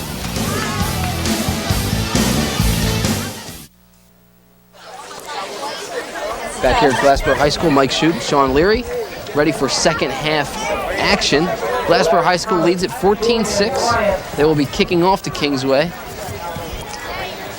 Jeremy Jacobs, receive Holmes. He's just joining us. A couple of touchdowns in the first half by Terrence Holmes, who brings him one away from tying the record for receiving touchdowns.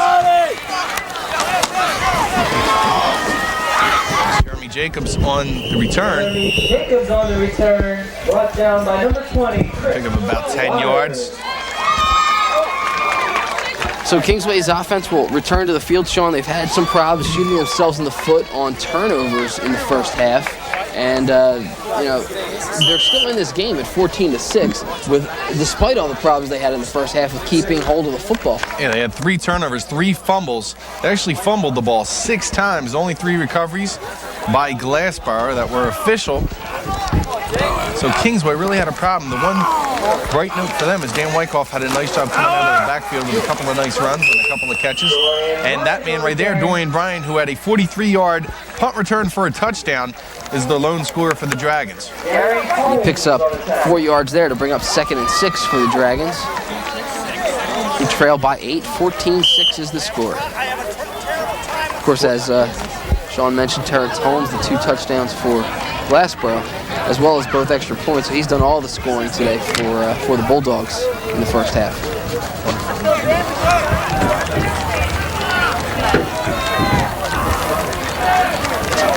Now 2nd down. Fromm lost the handle again. Ball loose. I believe he recovered it. Yes, he did, and it will bring up 3rd down. But more slipsies out there, Shawn, on the part of Kingsway. I'm telling you, they really, this 7th time they've dropped the ball. 7 to go. And that's a real problem now for Barchuk going into the rest of the season. And he's going to have to make sure, I'm sure Kingsway, a lot of their practices this week is going to deal with just that problem, holding on to the football. So 3rd and 7 now for Eric Fromm and the rest of the Dragons. And it really puts you in a bad situation here, 3rd and long.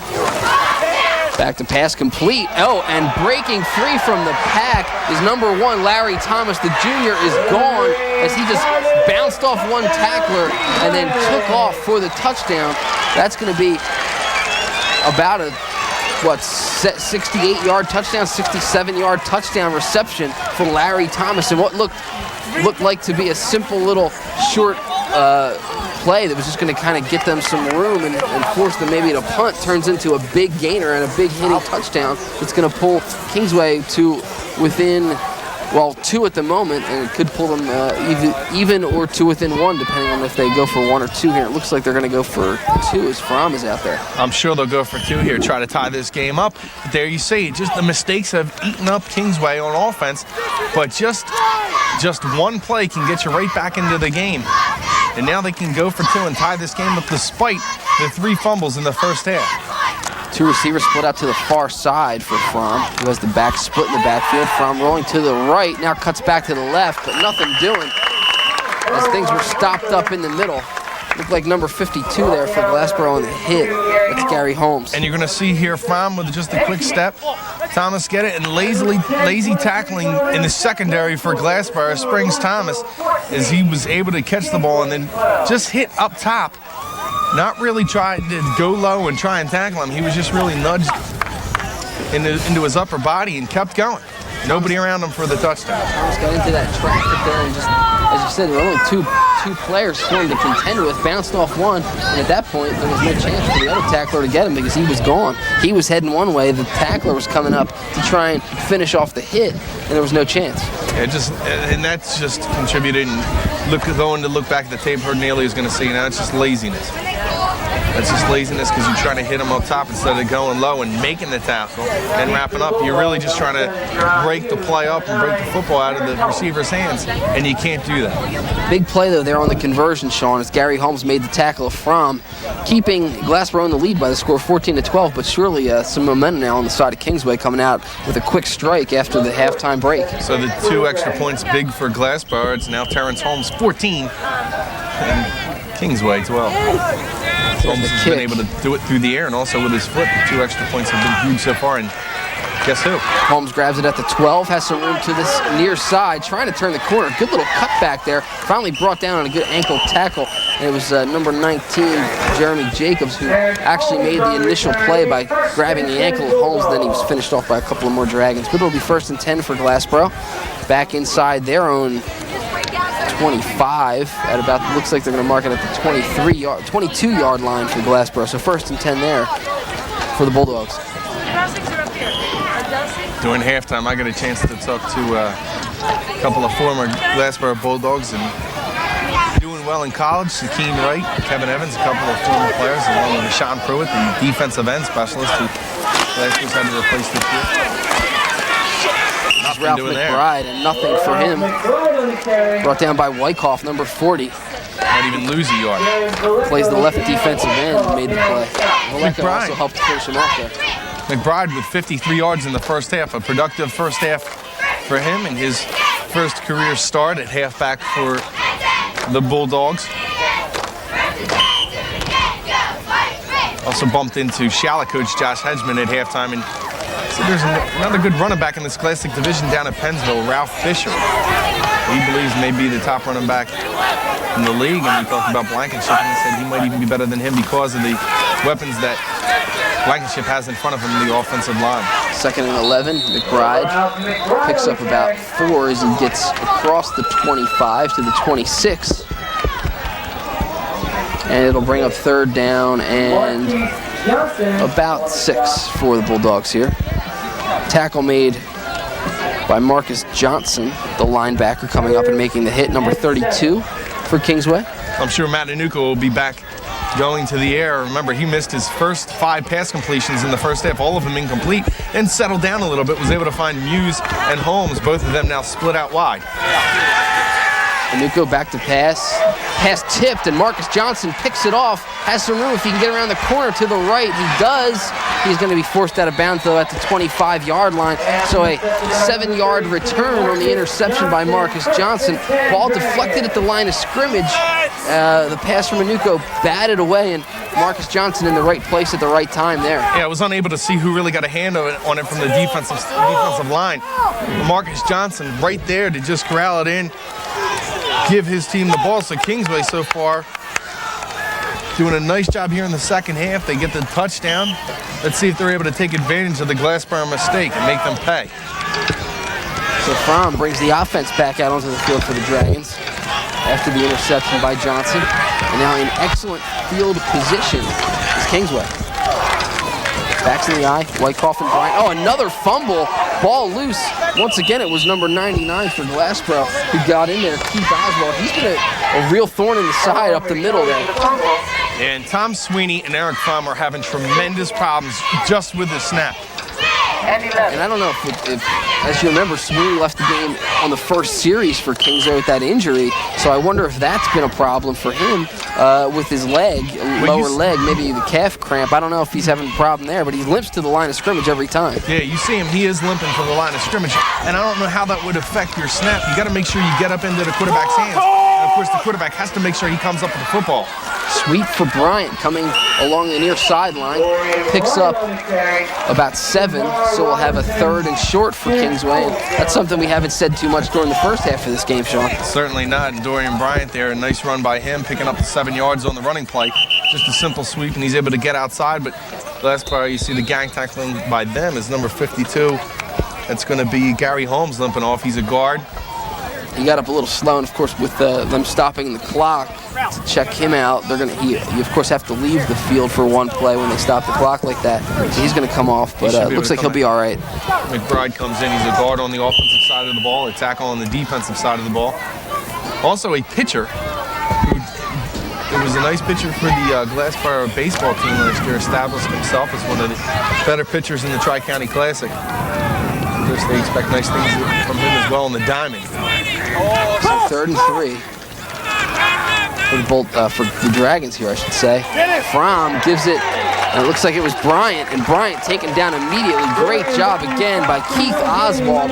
He is just blowing through the middle there, and you got to believe, Shawn, that injury to Sweeney, the center, is helping certainly helping Keith Oswald to get in there a little bit quicker. He's got the speed to get by him. And they're going to need some help. And you see Oswald just shoot right through the middle. Great job by our cameraman down on the sideline to get that play. Oops. Sorry about that. That's all right. As Oswald, We're bumping around in this close quarters up here in the freshly painted press box at Glassboro High School. It'll make me feel like football season now if we get a couple shots in against each other.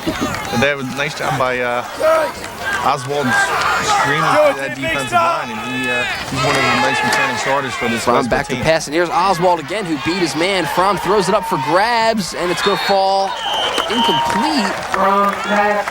We've got flags on the play, though. There may be pass interference one way or the other here. They were jockeying for position on the throw.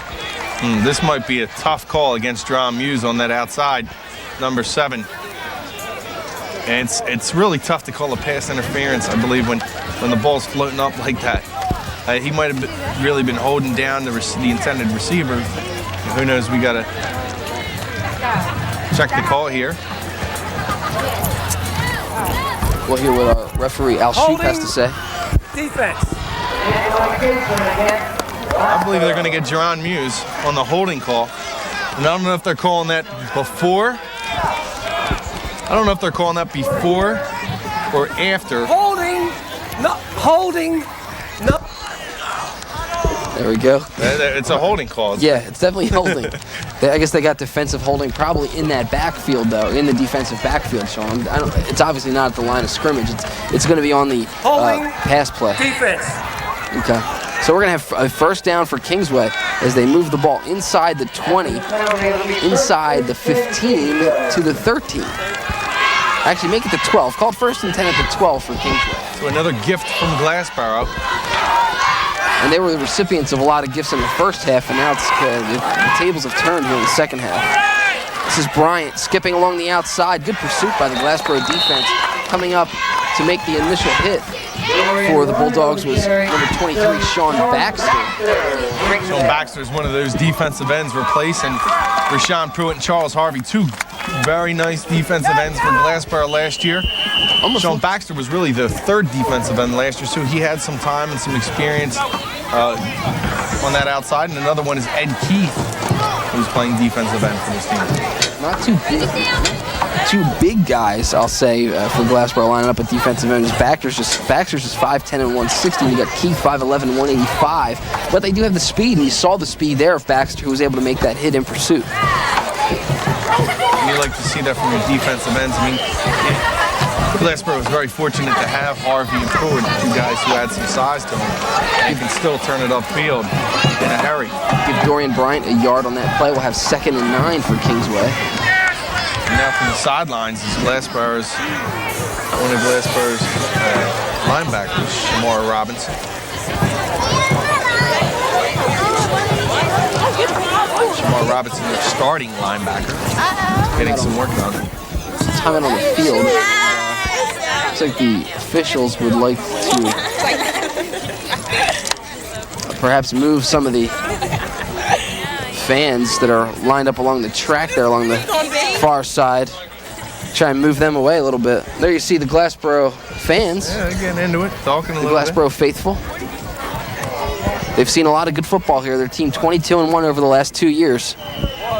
Look, trying to hang on here as they lead it by just 2 points, 14-12 with 6:03 left to go here in this 3rd quarter. And Shawn, time of possession. Glassboro's had the ball for what, 1 play so far in this quarter? Maybe 2? I believe it was 2 plays. Here's Bryant showing that speed that Shawn talked about earlier, and he turns the corner and gets into the end zone. So Kingsway has quickly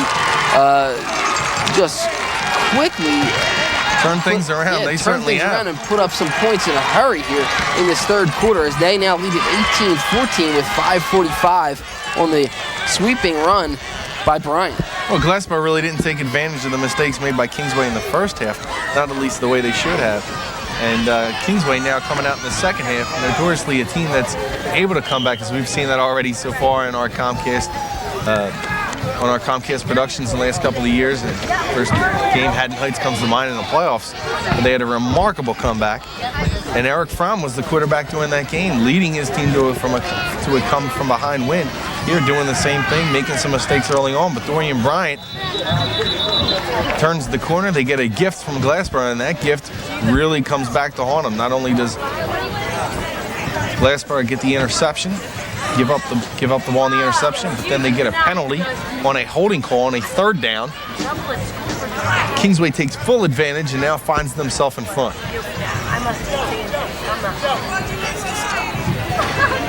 Then we got another stoppage. I used to like you. And a sub quickly checks in for Glassboro's defense. It's number 49, Joe D'Alessandro, senior, who's checked in there, senior linebacker. And I talked about Shamar Robinson, who was on the bench at that time. He came off, one of the real good ones for Glassboro. Kingsway takes advantage of that, running the football with Robinson on the sideline. Kingsway going for two. Fromm rolling out to his right, flips one towards the end zone, knocked away at the last second. That was Waters there who made the play. Good job by him to just get in there and cause a little problems for Larry Thomas, who was the intended receiver. So with 5:45 left to go here in the first quarter, the third quarter, I should say, it's Kingsway 18, Glassboro 14. Pro B Chiropractic scoreboard here on Comcast Channel 43. Take another look at it. You're going to see Fromm just get under center. This is a Sweep touchdown. the ball out to Dorian Bryant. See how fast he turns that corner. If you have a guy who's able to get to that corner that quickly, that's going to cause a lot of havoc for a lot of Tri-County Conference Road Division teams this year. And that was that footage was not sped up. That was at actual game speed. So I mean, you see the speed of Brian as he turned the corner there and just got out there so quickly and headed to the end zone.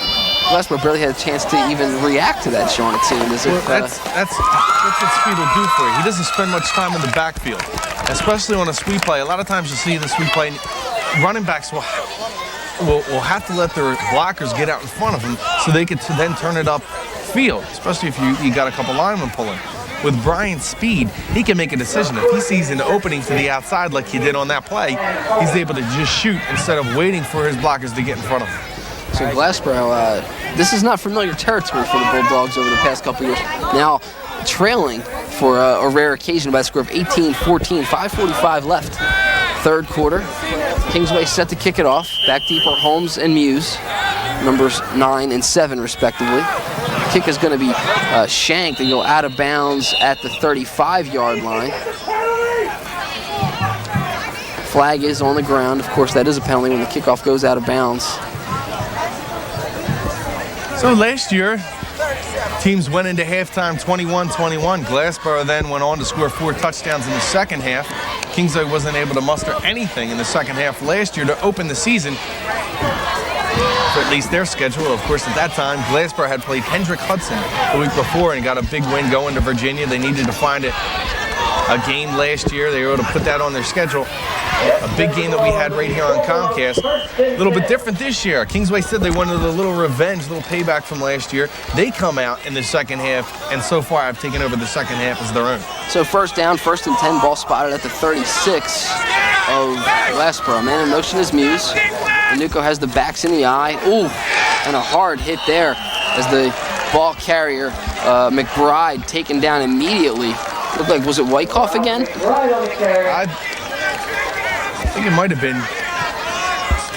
might have been that Mark Smith. I haven't called his name yet today. Smith perhaps in there spelling Tom Sweeney, who has shown, trouble with that leg since that injury in the first quarter. You know what, I'm going to change my mind. I think it was Greg Ross. That's what I'm going to say, number 44. I thought I seen a pair of 4s in on that tackle.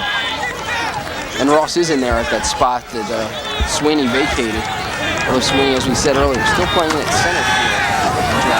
Go back to pass, looking for Holmes. Holmes shoved out of bounds. And a flag flies late there as Holmes was out of bounds for at least 5 seconds. And then number 32, I guess, came in there and made the late push. There was a couple of guys there for Kingsway. And maybe a little bit of tough luck there, but that's a cheap one. Glassboro will take it. They will take it. I'm not trying to get on the catch here, but that might be a little cheap call.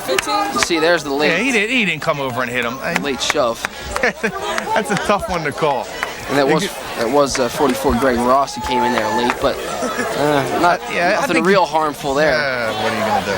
But that's a and hey, that's huge, Shawn. That's a 15-yard penalty and puts Glassboro on the move in Kingsway territory at their 40-yard line. So they call the personal foul on Kingsway on the defense. Glassboro on the move again. Again, penalties proving to be a big problem here. Yeah, for this Kingsway. game's been very sloppy on both sides. I As don't you know could if he should have imagine. deserved that call right there, but still, nonetheless, you got to make sure you don't give the men in stripes any opportunities to call that as well. And they did. Waters, the fullback, picks up about 5 down to the 35-yard line.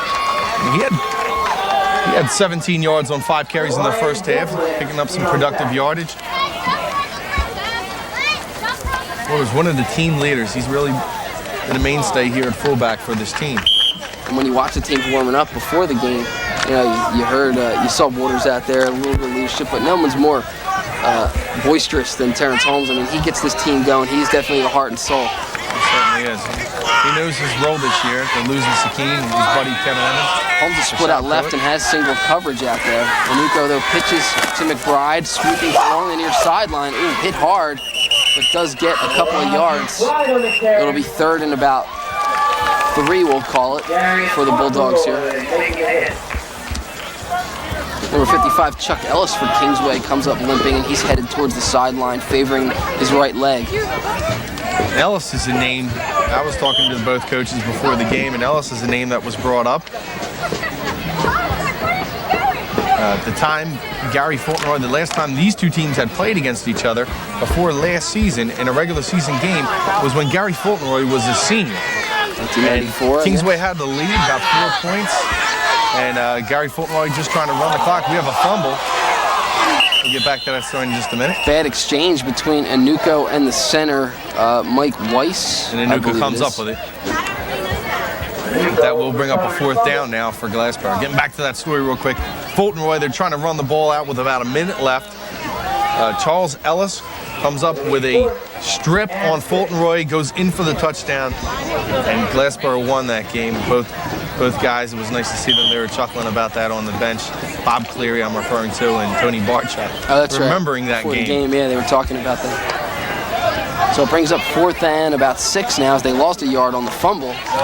Glassboro will go for it, though, here, trailing 18-14. Just 3 minutes left to go here in a fast-moving 3rd quarter. I'm sure Gary Fauntleroy will be glad I brought that up, too, as well. Anuko fakes the handoff, now rolls to his left, throws across his body. Doesn't quite reach Terrence Holmes, but really he had him. A surprisingly strong throw there from Anuko, as he was rolling against his body. Of course, the right-handed thrower, and that ball got to the end zone. He threw that about 50 yards in the air almost. It was a nice throw. He just didn't have enough on it to get it to Holmes. Holmes had got behind the defense, so he was open for a couple of seconds there, and we probably going on for the score if Anuko was just able to get a little bit more juice. And now it'll be Kingsway football. Now on the other side, let's take a look at Jerron Muse, who was wide open. There wasn't anybody around him. And of course, though, with Anuko being pressured and rolling to his left, tough to see behind you there, really the opposite side of the field.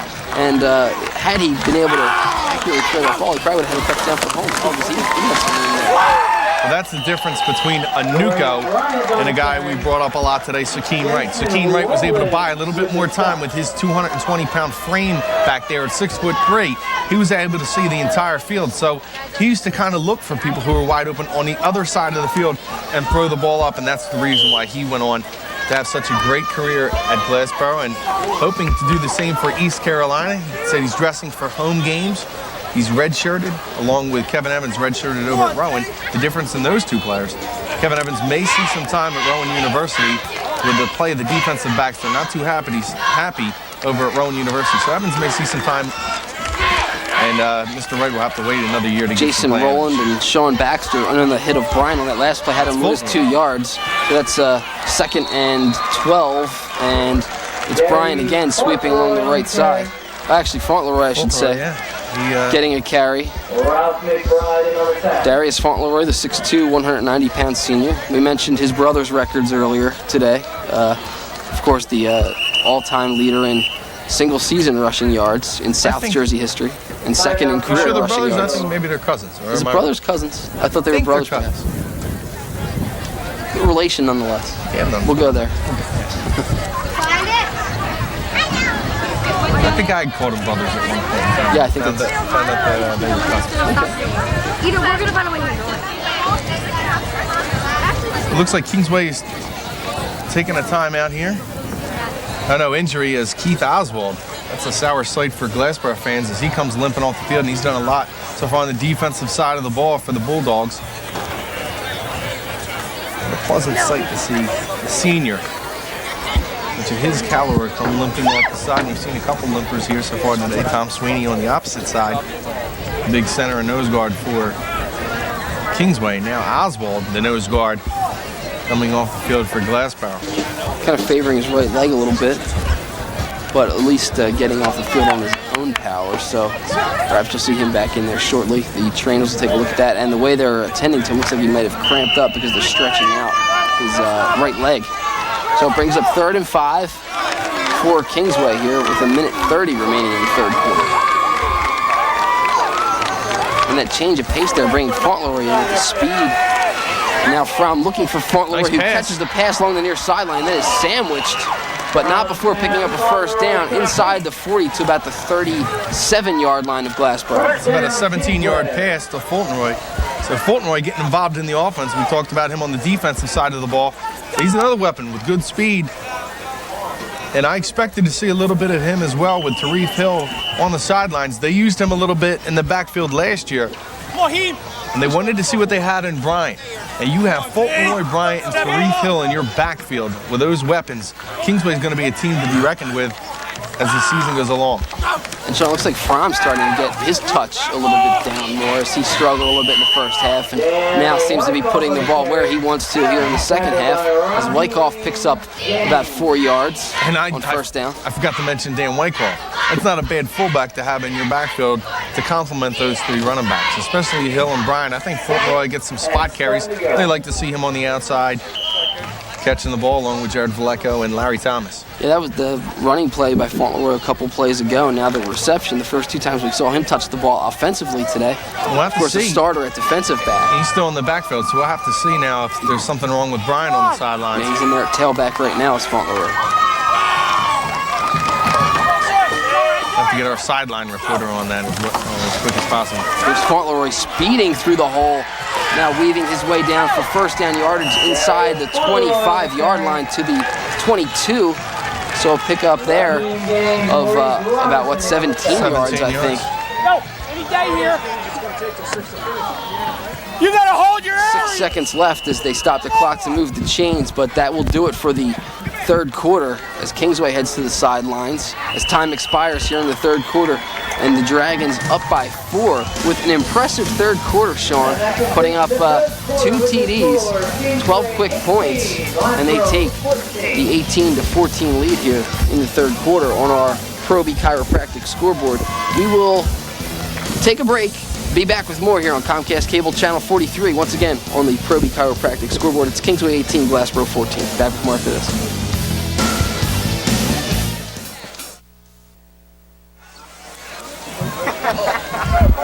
Back here at Glassboro High School, Mike Shute along with Shawn Leary as Kingsway with 12 quick points there in the first 6 minutes of the third quarter, I should say. Shawn has taken an 18-14 lead. They're on a move once again here as we open up the fourth quarter. Fromm passing out to Fauntleroy on a quick screen to the far side of the field. Then a flag comes in late, so perhaps a late hit there as well. Might tack on some yardage to this play. We'll see what comes of the call. That was a quick little pitch out to the outside. Was able to get it out to him quickly, but flag on the play. We'll see if that is negated. That run will come back, or Kingsway sideline is going to be pretty happy on that the white sideline. So let's see. It's good. Looks like it's going against Glassboro. Glassboro really self-destructing here in the second half, giving up 2 scores and a couple of penalties. An interception has led to a Kingsway 18-14 lead right now. And just a 5-yard penalty on the end of the run there that they've marked off. So it's going to be 1st and 1, it looks like, which is about as rare as the thing as you're ever going to see. Face mask, defense. 5-yarder. We're playing first down. Here's an interesting call. Sometimes you like to see on a 1st and 1, 2nd and 1, they go to the end zone in the air. But the way Kingsway has struggled, especially in this game with penalties and fumbled snaps, maybe you just go for the first down here. Try and pick it up. Let's see what they do. 1st and 1. Give it to the fullback Wyckoff, who powers his way across for first down yardage. Just picked up about 2 or 3 there, but more than enough for the first down. And there you see a lot of typical fans or typical coaches will say, all right, let's go for the end zone here and try to get something going on the scoreboard again. But the way Kingsway has played today, both teams sloppily and mistakes being made, you don't want to take yourself out of a first down situation. Not pick it up now. They're just a little bit closer to the end zone. Another official's timeout as Oswald again comes up limping. On cramping. Yeah. Must not have drank his pickle juice. A couple years ago, the pickle juice was big with the Eagles. He was replaced by number 56, Dan Haggerty, a junior. 5'5", 165. So Oswald heads to the sideline to grab some more water. Got to make sure that you have enough liquids during the week, otherwise you're going to be coming off the field quite a bit, and I'm sure that's going to be talked about again this week for Glassboro. 1st and 10, it's Fauntleroy again on the carry. A little counter there as they faked to the fullback and then went to Fauntleroy. Not much room for Fauntleroy. Nice job by the Glassboro defense, especially on that right-hand side. Jason Rowland and Shawn Baxter doing a nice job for the Bulldogs. It's going to bring up a 2nd and long situation.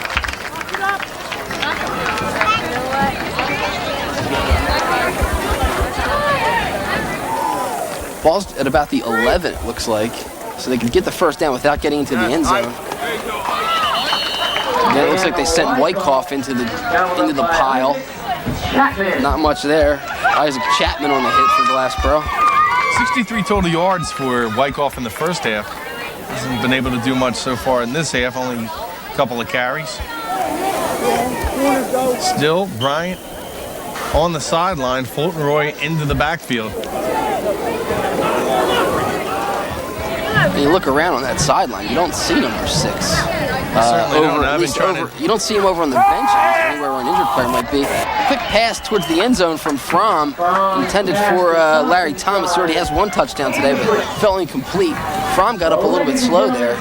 Muse was right on his back as he leveled him after the ball was released, after the ball went whizzing by. So it's going to be an interesting call here on 4th down. Kingsway, I'm sure, will either go for the field goal. A nice wind is blowing on your television.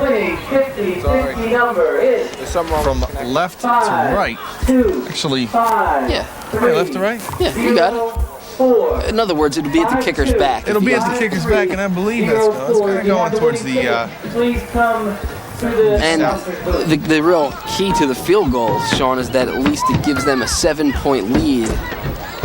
As opposed to, yeah, they could go for the touchdown, they get in the end zone. Sure, that puts them up by 10, and then, of course, the extra point. But a field goal here gives them a 7-point lead, at least, then it forces Glassboro to, if they do get the touchdown, to go for, to go for 2 if they want to win it, or just kick the extra point to tie it. Glassboro can't win the game. Bulldog right in front of us here. The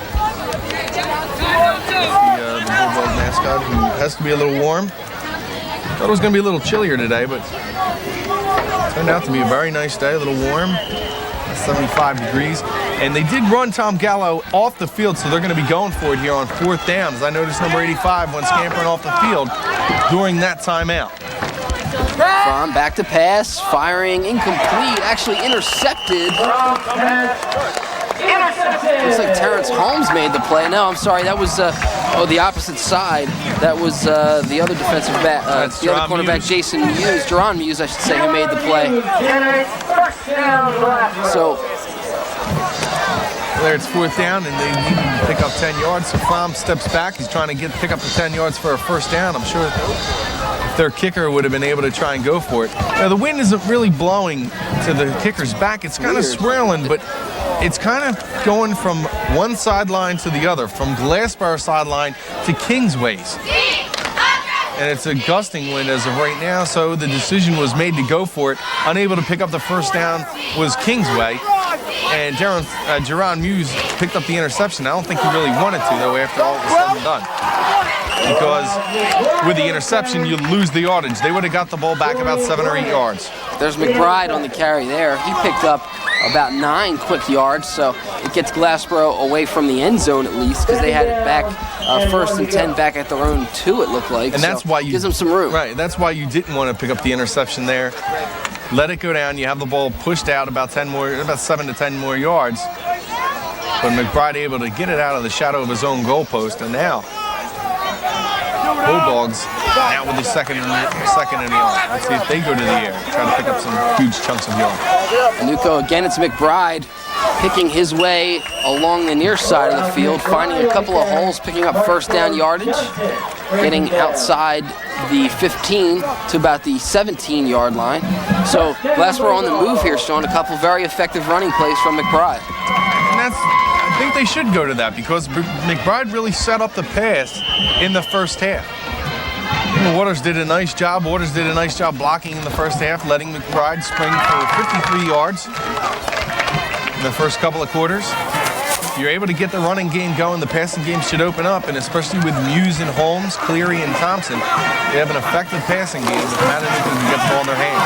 Nuko to Holmes, who was running towards the passer when he made the catch, and then cuts it up the middle for a couple of yards. Looks like he got about 4 or 5. It'll bring up second and we'll say 5. That's that little screen where you come back inside towards your blockers. They set up a little wall, hit the outside, and you try to let your runner use his speed to get upfield in a hurry. Although it picks up 5 yards, it's positive yardage for the Bulldogs, and they're able to come up with now a 2nd and 5, a little bit more they can do now. You're put in a situation where you can run or pass and kind of keep the defense guessing you. Nuko keeps him guessing and gives to McBride, and McBride picks up first down yards, getting about 7 or 8 there. Keeps the chains moving, keeps the clock moving. Glassboro on the run here, trying to get back into this one, trailing 18-14. You gotta like little Ralph McBride. There you see him, hits the hole quick. Only 5'5", he keeps himself low to the ground. He kind of gets lost in that line. I think it's going to be hard for tacklers to really find out where he's going. If he gets in the mix in there with a bunch of big guys, he springs to the outside. He could have a couple long gainers as the season goes. Nuko back to pass, in some trouble, brought down.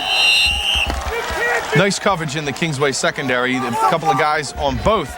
Terrence Holmes and Jerron Muse going downfield. Both of them were double covered. Nick Bowles on the sack, number 34 for Kingsway. I think a good decision there by Nuko, holding on to that ball. Both Holmes and Muse double teamed. You don't want to make a mistake. Your team's driving the ball. Don't make the mistake, and Kingsway has taken advantage so far in the second half of Glassboro mistakes. You don't want to make another one and give them a chance to go up by more than a touchdown. 2nd and about 12, they're going to say, on the scoreboard here at Glassboro High School. And Nuko back to pass again, under some trouble. Oh, deflected now in the air, intercepted. This is Vallejo, and Vallejo's still on his feet, finally brought down at about the 26-yard line. So turnovers really coming back to haunt Glassboro here in the second half, and Kingsway taking advantage, unlike Glassboro really not able to do it in the first half. Yeah, let's take a look at this interception. As Nuko drops just a little screen. Ball's hit off of McBride's hands, and then Waters doing a nice job at least getting the man down. Vallejo, kind of like Marcus Johnson, the ball really just popped into their hands for the easy interception. McBride had to go up high to get that coming across the middle, and it just popped right up and intercepted. And now Glassboro calls timeout, trailing 18-14 on our Proby Chiropractic scoreboard. There you see it. With 6:55 left to go, 4th quarter. We'll be back with more after this on Comcast Cable Channel 43.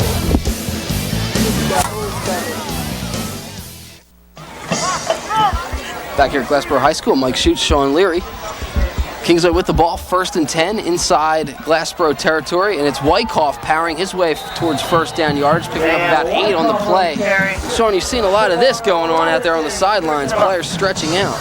Yeah, and that's just attributed to not drinking your water. And, this week, maybe that concentration was lost and not making sure you have enough fluids. A lot of times, coaches will say, make sure you drink your fluids. They had missed the practice on Tuesday.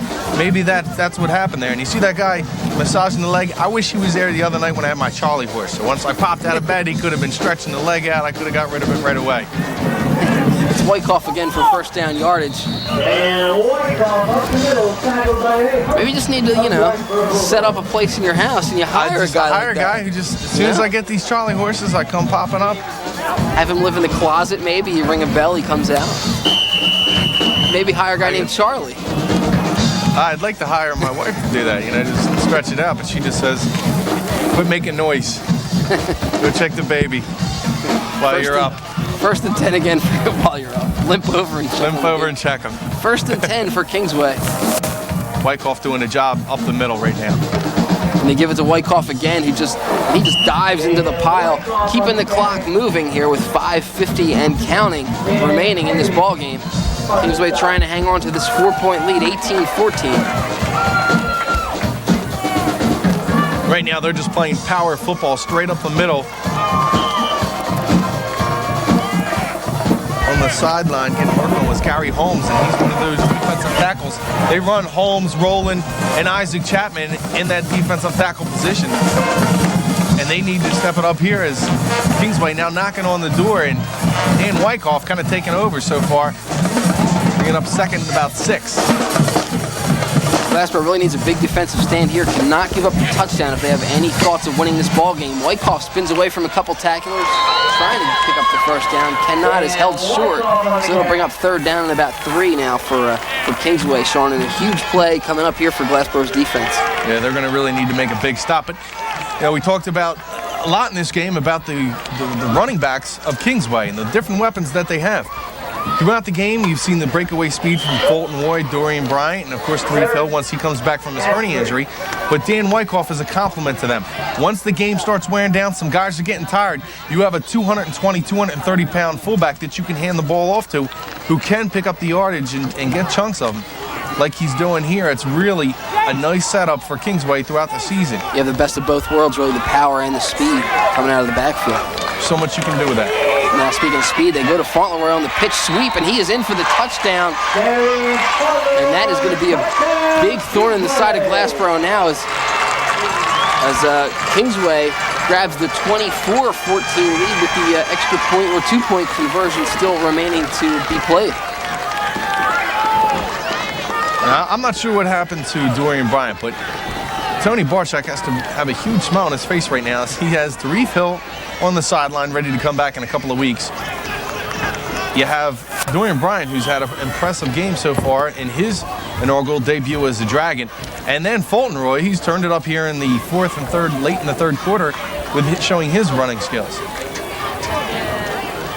It'll be a three-headed monster that many Royal Division teams are not going to want to see.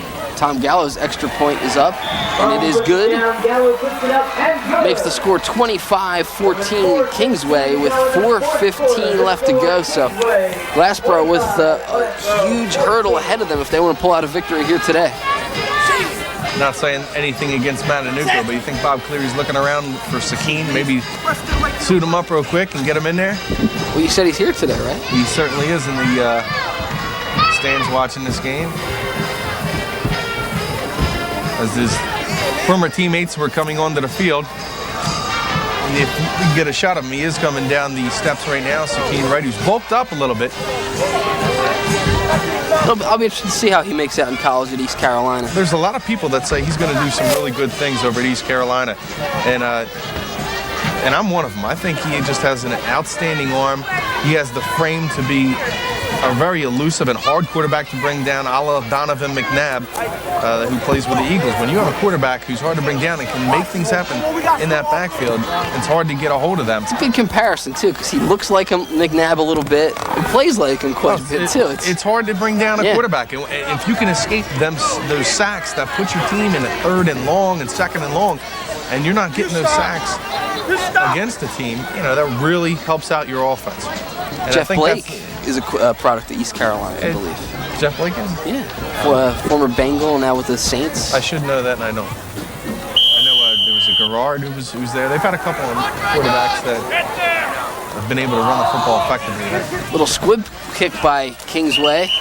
They don't want to give up the deep ball and let Holmes and Muse handle it, the two speedsters for Glassboro. Just let's put it in play and not let anything bad happen is probably the philosophy there from Kingsway.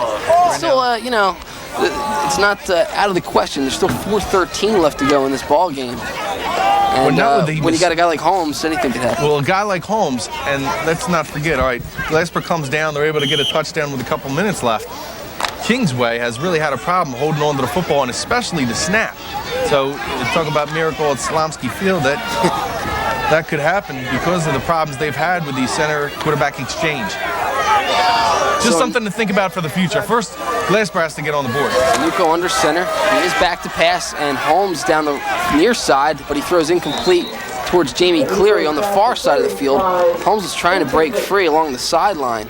Looked at first like he may have been able to get away, but good job with coverage, and Anuko was focused on getting it to Cleary on the far side there, maybe using Holmes a little bit of a decoy, Shawn, trying to draw some attention towards him. Everybody knows he's their big play guy. Try and go away from him maybe and see if you can get a big play on the other side of the field. Sure, and I think they can use that to their advantage. Everybody knows Terrence Holmes and what he can do with the football, so there's going to be a lot of attention drawn to him, and you can use that as a decoy at times and use other players as weapons, especially at this point in the game where you know you want to go to your big play receiver. You maybe get somebody out of the backfield coming across the other side of the field and make something happen, and they're going to need for something to happen. Again, as you said, 4:06 left, 2nd down and 10, trailing by 12. Kingsway calls timeout on the field. Probably trying to talk things over, saying, I think the biggest thing you're probably hearing from Coach Barchuk down right now is he's probably out there saying, hey, look, guys, we got the lead, 11 points. The biggest thing we don't want to do is have any dumb penalties. You don't want to give up yardage for no reason. And these are good coaching staffs. Here's why. I like the experience with these two coaches of using their timeouts. In the first half, at the end of the first half, we've seen Glassboro use a timeout on defense. Then they can't take them in the locker room. They're not going to be able to use them in the second half. They take it on defense and make sure they don't let the receivers get behind him. Here, same thing. Barchuk calls the timeout to make sure, let his team know, don't make any mental mistakes here, and we have this game won. Anuko looking for help, has plenty of time to throw, headed for Muse on the far side, but throws it out of bounds, and it will bring up 3rd and 10 for the Bulldogs. And right now, Waters is telling his quarterback, you had to get it to Holmes over here. I think he might have been open, looking for Muse.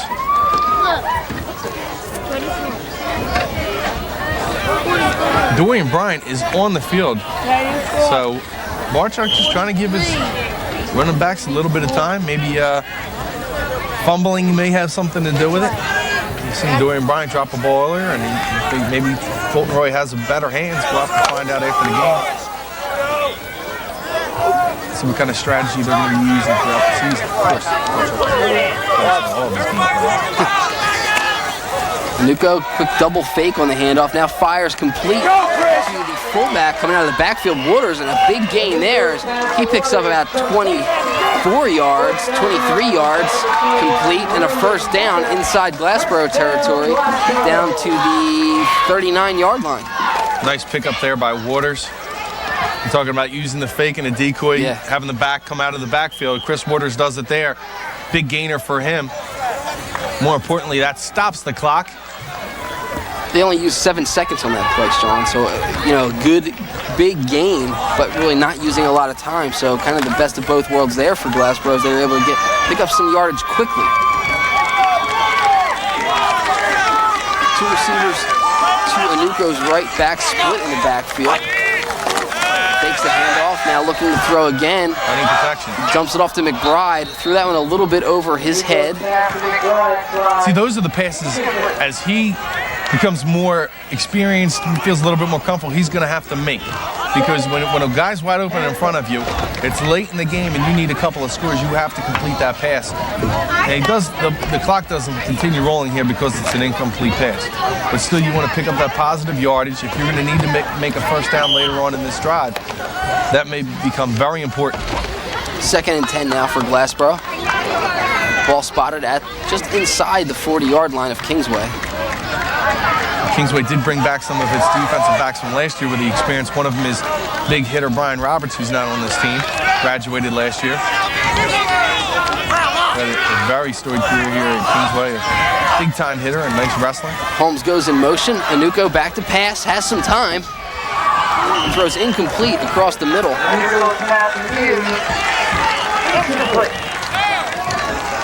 It'll bring up a 3rd and 10. Just over Muse's hands. Tried to go up and get that, but unable to do so. Nico led him a little too high on that play. Brings up a 3rd and 10 situation now for Glassboro.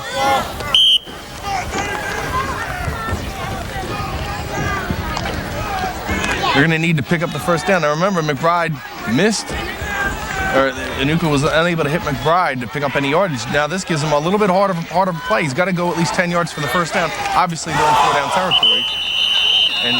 And that was the play that they definitely did not want. Snap popped loose there. It didn't even look like Inuka ever touched it. It looked like the snap just went to the right of the center and fell to the ground. Fortunately for Glassboro, somebody picked it up on their own team, but it brings up now 4th and 11, and Glassboro calls timeout here.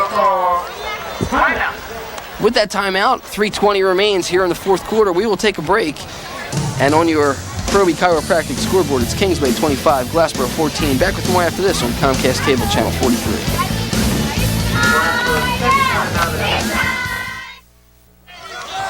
Back here at Glassboro High School, 4th and 11 for Glassboro here. Key play in this ball game as they trail 25-14. Inuka back to pass, fires over the middle, but it's intercepted.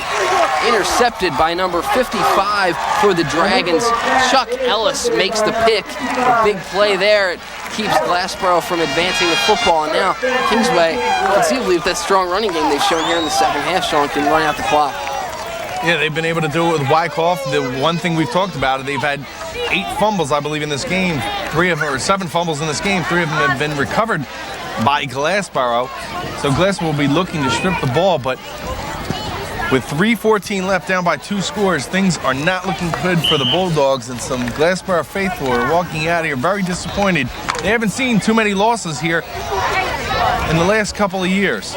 Actually, I guess they, undefeated here in the last 2 seasons, I think. Yes, they are. That's correct. This will be their first loss in 3 years at least. From, is it Wyckoff again? I'm Taking sure the football? they're going to be handing it off to Wyckoff. He's shown the best hand so far here. Picks up about 3, but more importantly, keeps the ball between the sidelines, and the clock continues to run as we are now under 3 minutes, 2:53 and counting here. And I want to thank Donna Coveney, the athletic director here at Glassboro, who gave us a couple of waters down during the break. I know you didn't get one. Yeah, I know. You weren't even informed. I'm looking for mine now. I was getting them for the crew, but one seemed to be left for me. I didn't know how that happened. And, we want to express our sorrows for the loss of former AD Bob Barrett here at Glassboro. They keep it on the ground, and it's back to Dorian Bryant, who returns to the offensive side of the football for Kingsway, picking up a few more.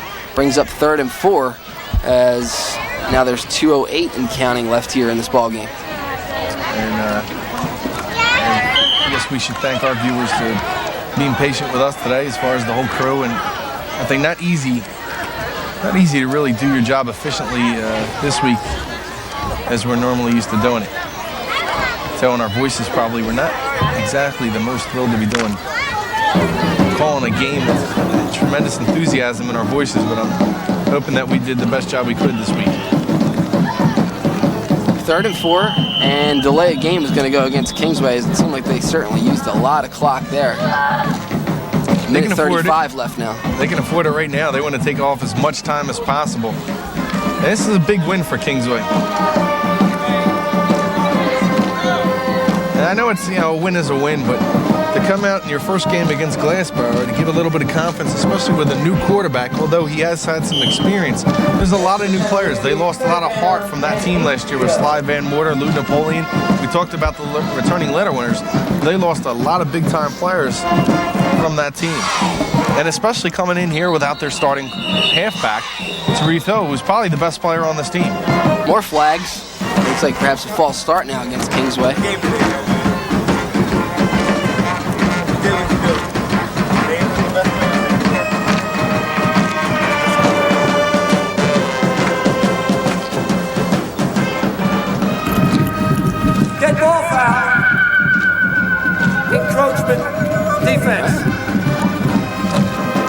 jumped on the Glassboro side of the football. So basically we've got 2 penalties.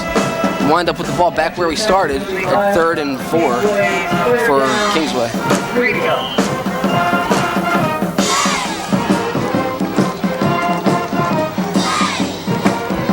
Glassboro players trying to get in there and make something happen, perhaps jar the ball loose. It's Wyckoff, though, who picks up first down yardage. And you see in the background of your screen, just at the top of your screen on that carry, I don't know if you can see it or not, but Tony Barchuk jumping for joy over there as he was real thrilled with what they got from Wyckoff there, picking up the first down.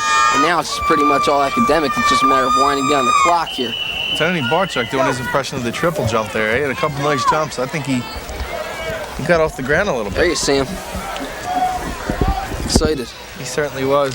Good way to start the year. For him, and on the opposite side, Bob Cleary, he's going to have a little bit of work to do with his team. And these 2 teams are probably one of the 2 better ones in the conference. 1st and 10. Fromm takes a knee, and a quick timeout called by Glassboro. Clock continues to run, but a timeout was called. Glassboro call timeout. Only 55 seconds left in this game. 2nd and 12 now. 3rd timeout of the half. Glassboro with no timeouts remaining. I believe Kingsway has used all theirs as well. Not that they want to be stopping the clock at this point, but they'll take them with them. Along with the first win of the year for the Dragons, starting off 1-0.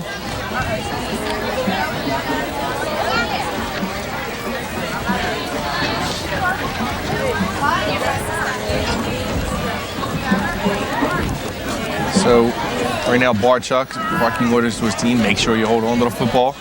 Don't make any stupid mistakes out there. And Ruben Aurelio on the opposite side, the defensive coordinator for the Bulldogs, is saying, please strip it.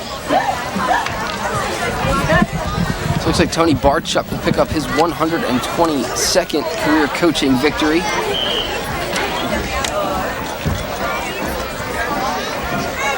And with 55 seconds left to go, Kingsway is going to have to down it once more after this, at least twice more after this. Oh, and the ball does pop loose. Let's see who recovered it. The ball definitely popped loose, and they give it to Glassboro. So Glassboro has the football with 51 seconds left to go. So let's hold on a minute and see what Glassboro can do here. 1st and 10 for the Bulldogs, as they have it inside the 45 at about, looks like they're going to call it at the 42-yard line of Kingsway. So with 51 seconds left, a lot can happen here.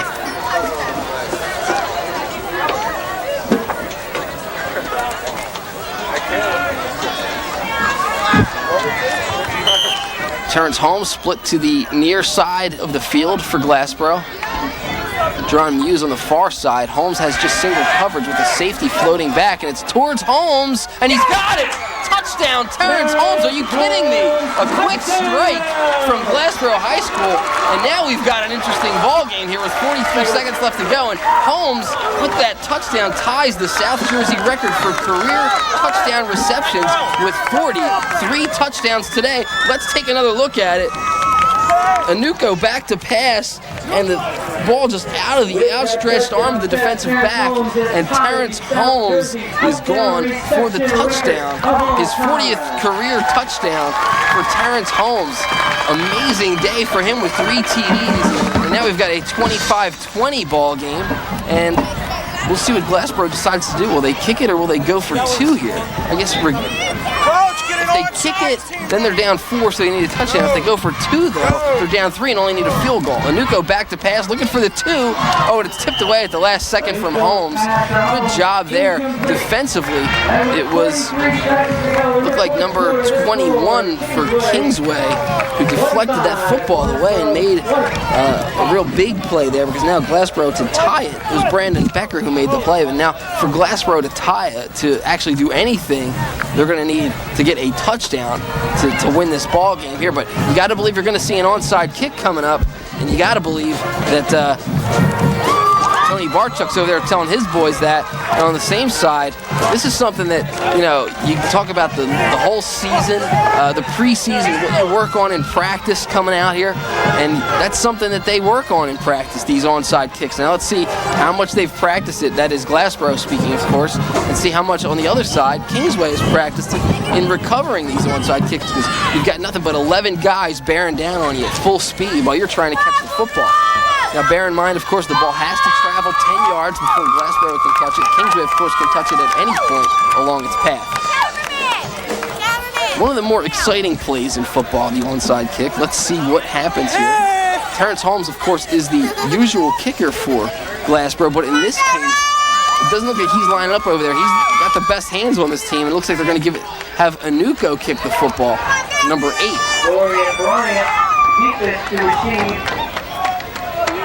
Kingsway brings everybody in tight. Only Dorian Bryant is back deep, and he is not that deep, standing at the 27-yard line.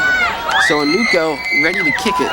We'll see what he does with it. Holmes lined up just with the ball as 9 Glassboro players lined up to the left over the football, just 1 to the right. And the kicker, of course, Anuko, ready to go. He, interestingly enough, though, was facing the far side of the field. Now he boots it, a high hop, and Kingsway recovers. They recover just at the 50, actually just inside the 50, at the 49, with 40 seconds left to go, and a 5-point lead. So now it's not all academic, of course, as now Kingsway, which has had trouble with the snaps and handling the football today, is going to have to snap it at least twice to finish this game off.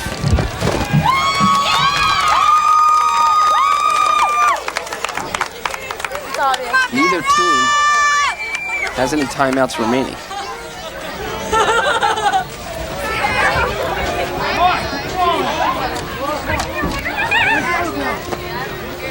Now the short delay, they're just bringing a new football out on the field. So the ball just inside the 50. 1st and 10 for Kingsway. They've had some trouble with the snap so far. And Glassboro in tight there, trying to hopefully get a hand on the football. Fromm takes the first snap, takes a knee. And we've got 35 seconds left and counting. Sweeney still comes up limping a little bit, number 52, the center for Kingsway. So they lose a yard on that. It brings up 2nd and 11, clock running with 23 seconds. So they'll have to snap it just once more. Regardless, even if they do take a delay game, they'll still have to snap it once more. And the snap will have to come with about 4 seconds left, I think, 5 seconds left. They're going to run out the clock. Oh, I thought they would have had to snap it, but that's going to do it. That ends the ball game. Kingsway wins it here, 25-20, but an interesting finish to a pretty good ball game between 2 of the Tri-County Conference's top teams. So we'll take a break. Once again, the final on the Pro B Chiropractic scoreboard. It's Kingsway 25, Glassboro 20. We'll be back with some post-game interviews after this on Comcast Cable Channel 43.